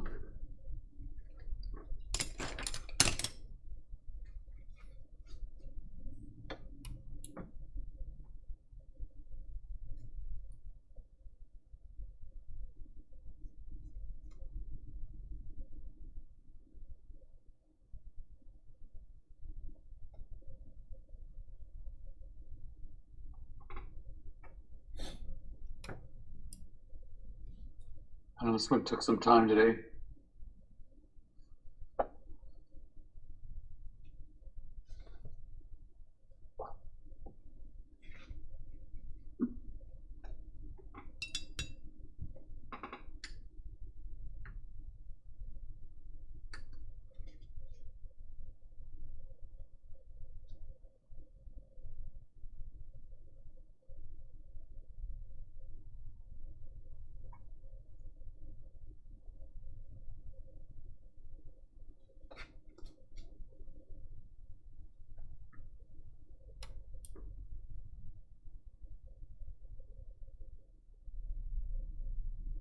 Well,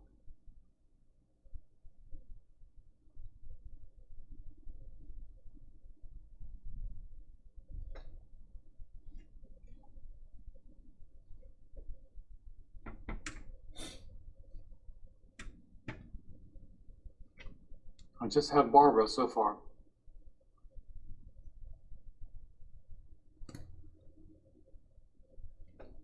And get started with Barbara. Well, let's start getting them in, okay, everyone? Please? All right. Barbara. All right. Well, that's nice. Nice looking drawing. Especially.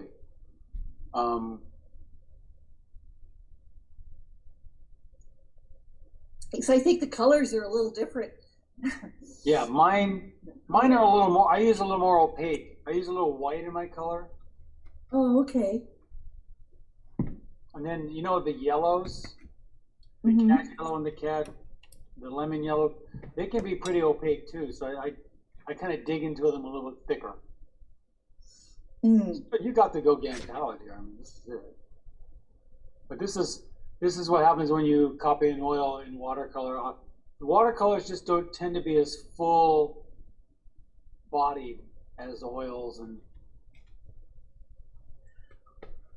Right. It just seems like the color on my paper looks different. Yeah. The darks are showing up so much more on the photo. More contrasty, yeah. Probably more contrasty up here. Yes. Than you actually, yeah.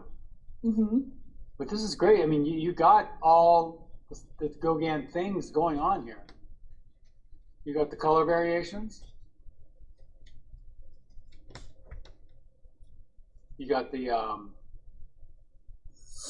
unusual color areas and a little bit of line work there. Yeah, that's nice.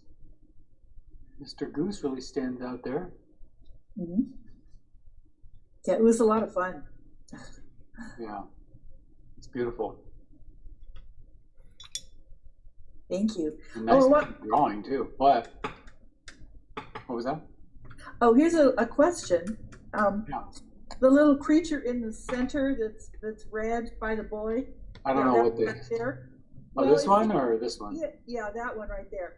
It seems like he had a little something yellow coming out of his mouth. It was almost like a little dragon figure. I didn't even see it. I didn't know what it was. Maybe it was just I didn't either. Yeah. I'd have to look at it really close. All right. Thank you very much, Barbara. Beautiful. Thank you. Yeah, nice study. And, oh boy, let's see.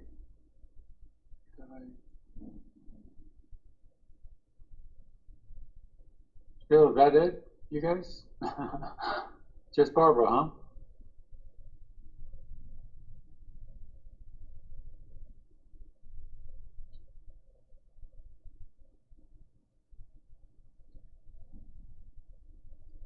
$30 seconds. I'll send my name.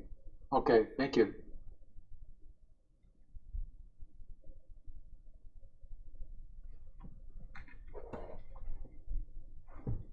There's Teresa. Wow, really rich colors, Teresa. This looks like full, just watercolor. Yeah, I like So you're really loading them up there, huh? Mm-hmm. Yeah. Sorry. Really rich reds. I like the texture on the goose. Yeah, he did come out quite textury. Thank you. Some variation in here. Line work, yes.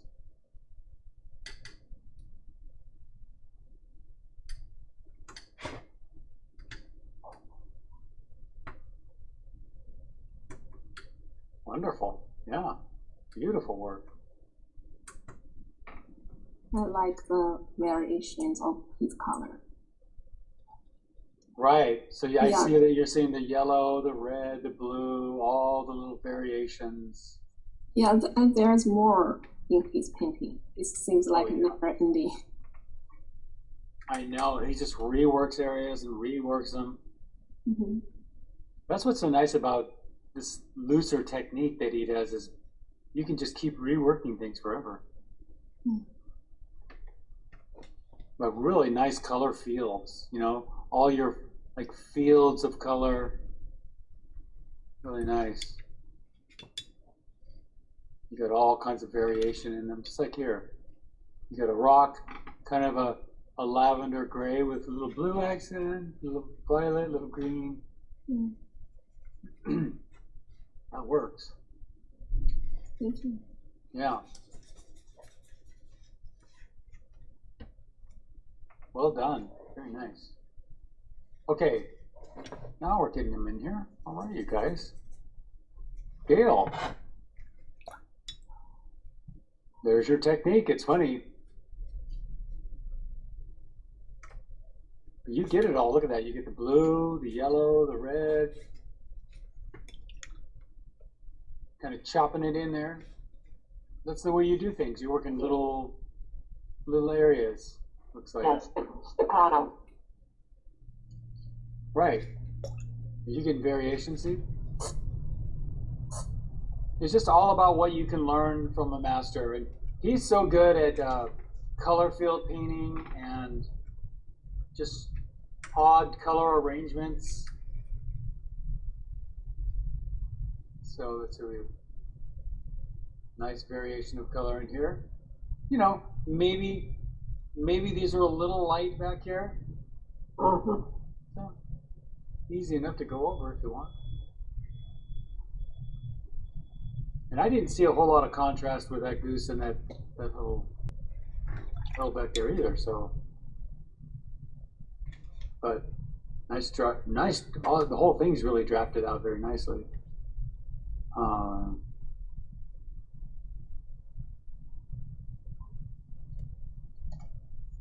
No, I was mixing on the paper a lot.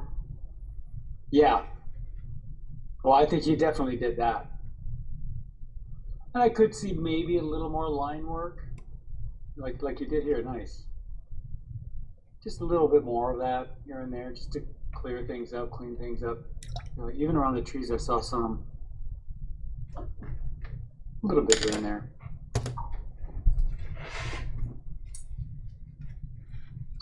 All right. Well, thank you very much. Very nicely done.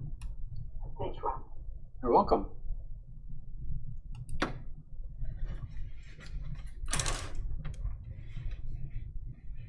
And you can tell you're really loading up the color on this one. To get it to be strong like that, you really got to throw, I mean, especially in watercolor, you got to throw it down quite a bit heavier than you might think. Nice work, Gay. Do you have any questions, Gay, or any thoughts? Are you there? I am here. Yeah. I was just working on my goose. Yeah. It's an interesting painting. I would like to go over it 2 or 3 more times to see what more I could get out of it. Yeah, this is one to just leave on the table for a while and just like get into the color field, you know, behind the goose or on the goose or in some of these little areas. They're really great. You got the idea, you know, it's just not quite finished, which I don't expect everybody to always be finished.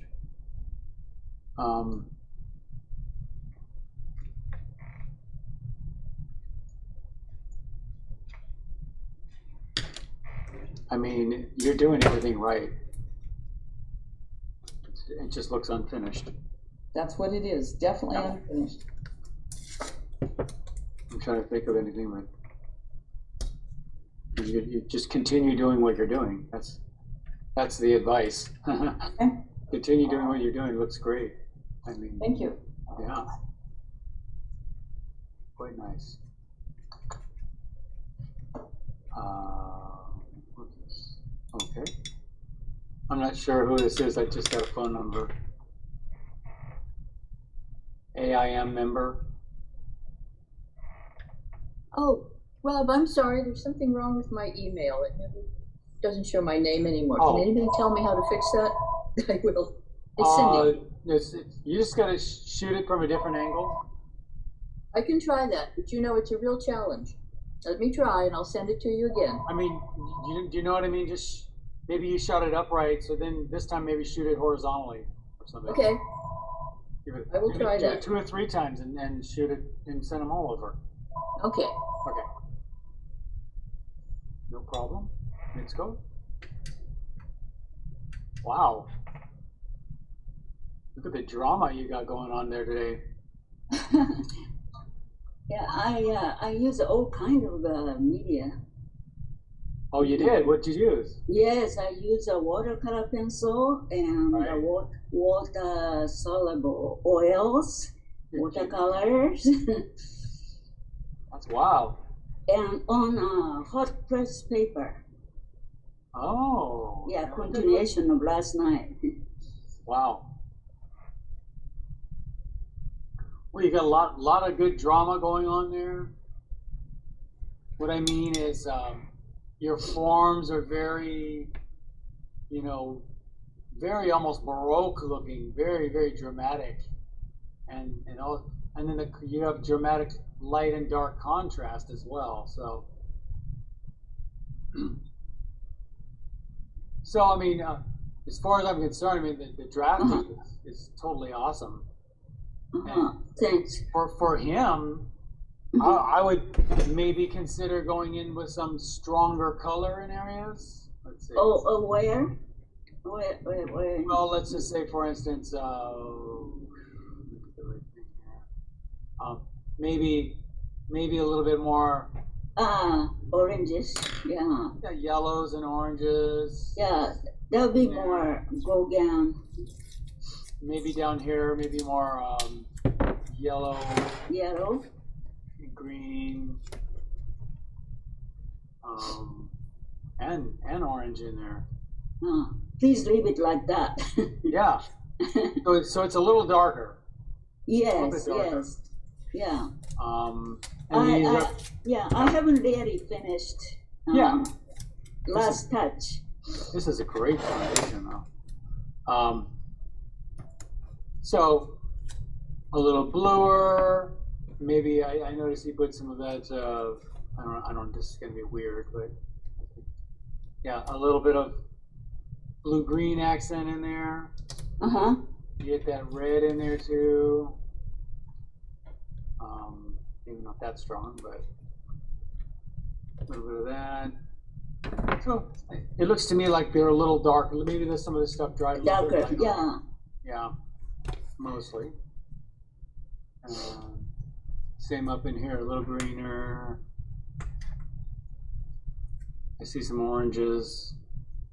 Very Gauguin type colors. That's so Gauguinish. And the red too. Red looks good there. So that kind of thing. Yes. Just yes. Enhance the colors. Yeah, just in hand, exactly. Yeah, for the... No question, your drafting is amazing. But I think I like the boy. Yeah, I like it. I like it. Yeah. I love the rhythm of it. You really got the gesture. Alrighty. And also the rock Yeah. on left hand side, I like on his left. Oh, yeah. The rock on his left, that one. Right. But in back of it, maybe, you know, a little bit darker. A little darker, right? Yes. Make it stand out a little bit. Yeah, more. like this, I should take photo. Yeah. Yeah, things like that. Just some glazes, really. Yeah. And that's pretty much the advice I'll probably give to most people, is because, you know, we just didn't have enough time to get into all those glazes. He gets really into it. So, alrighty. Yes. Great. Thank you. Thank you, Mitsuko. And okay, Teresa Payton. Yeah.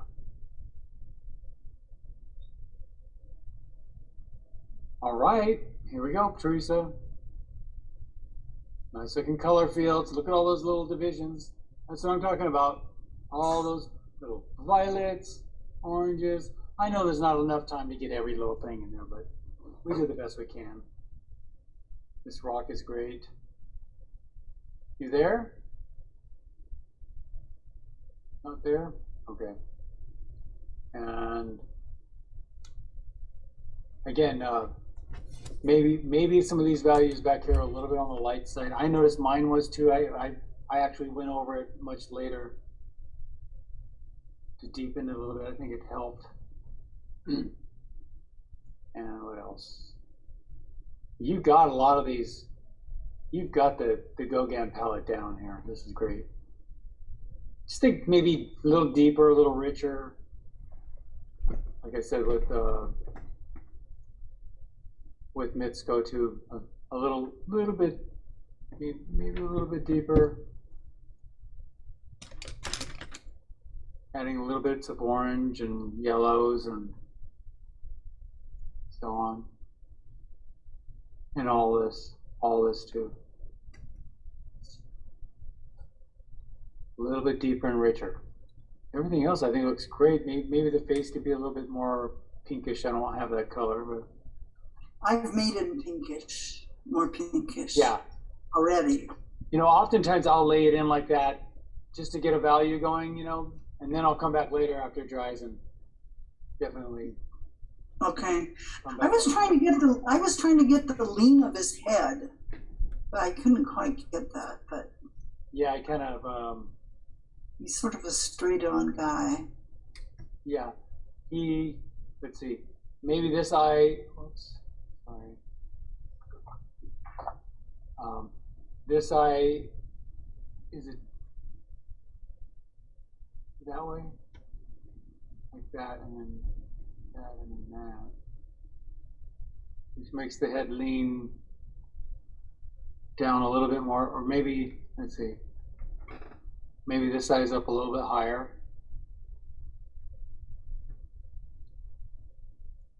Oh, it is, yeah, okay. So I could set up, which will make the ear come up a little higher too. I just made him look like an elf, sorry. Kind of does look like an elf. So, yeah, it's this. You want this eye to be a little lower, this nose, and the mouth. Okay. Yeah. And then a lot of these values and colors back here as well. I think that just brighter. Okay. Yeah. And then this has been educational because these colors are just so. To try to do these oils, or with watercolor is challenging. Yeah, you got to use less water. I mean, it doesn't mean you don't use water. You got to use water to spread it out, but less water so it dries more vivid. Well, I think what happens is we use so much water you'll put it down really nice, but then it dries really light. So the more water you add, the lighter it's going to dry. Okay. Well, I consider my grass the initial wash.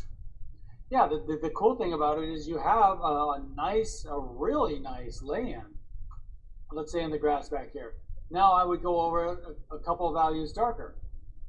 Okay. Same colors though, you know? Right, right. Yeah. Okay, thank you. Lay-in, yeah. Okay. Thank you much. And there's oops, sideways again. You know, I can critique it sideways. That's okay.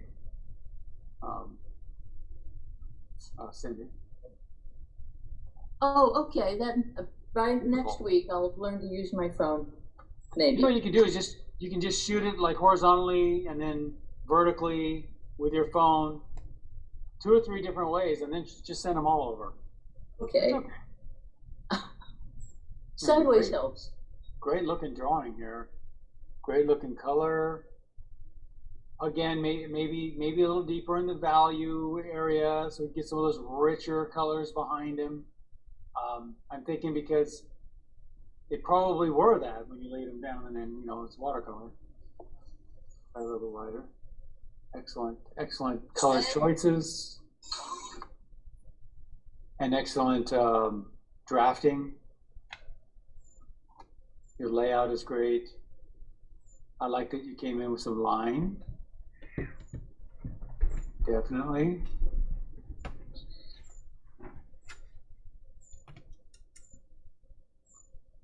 Let's see here.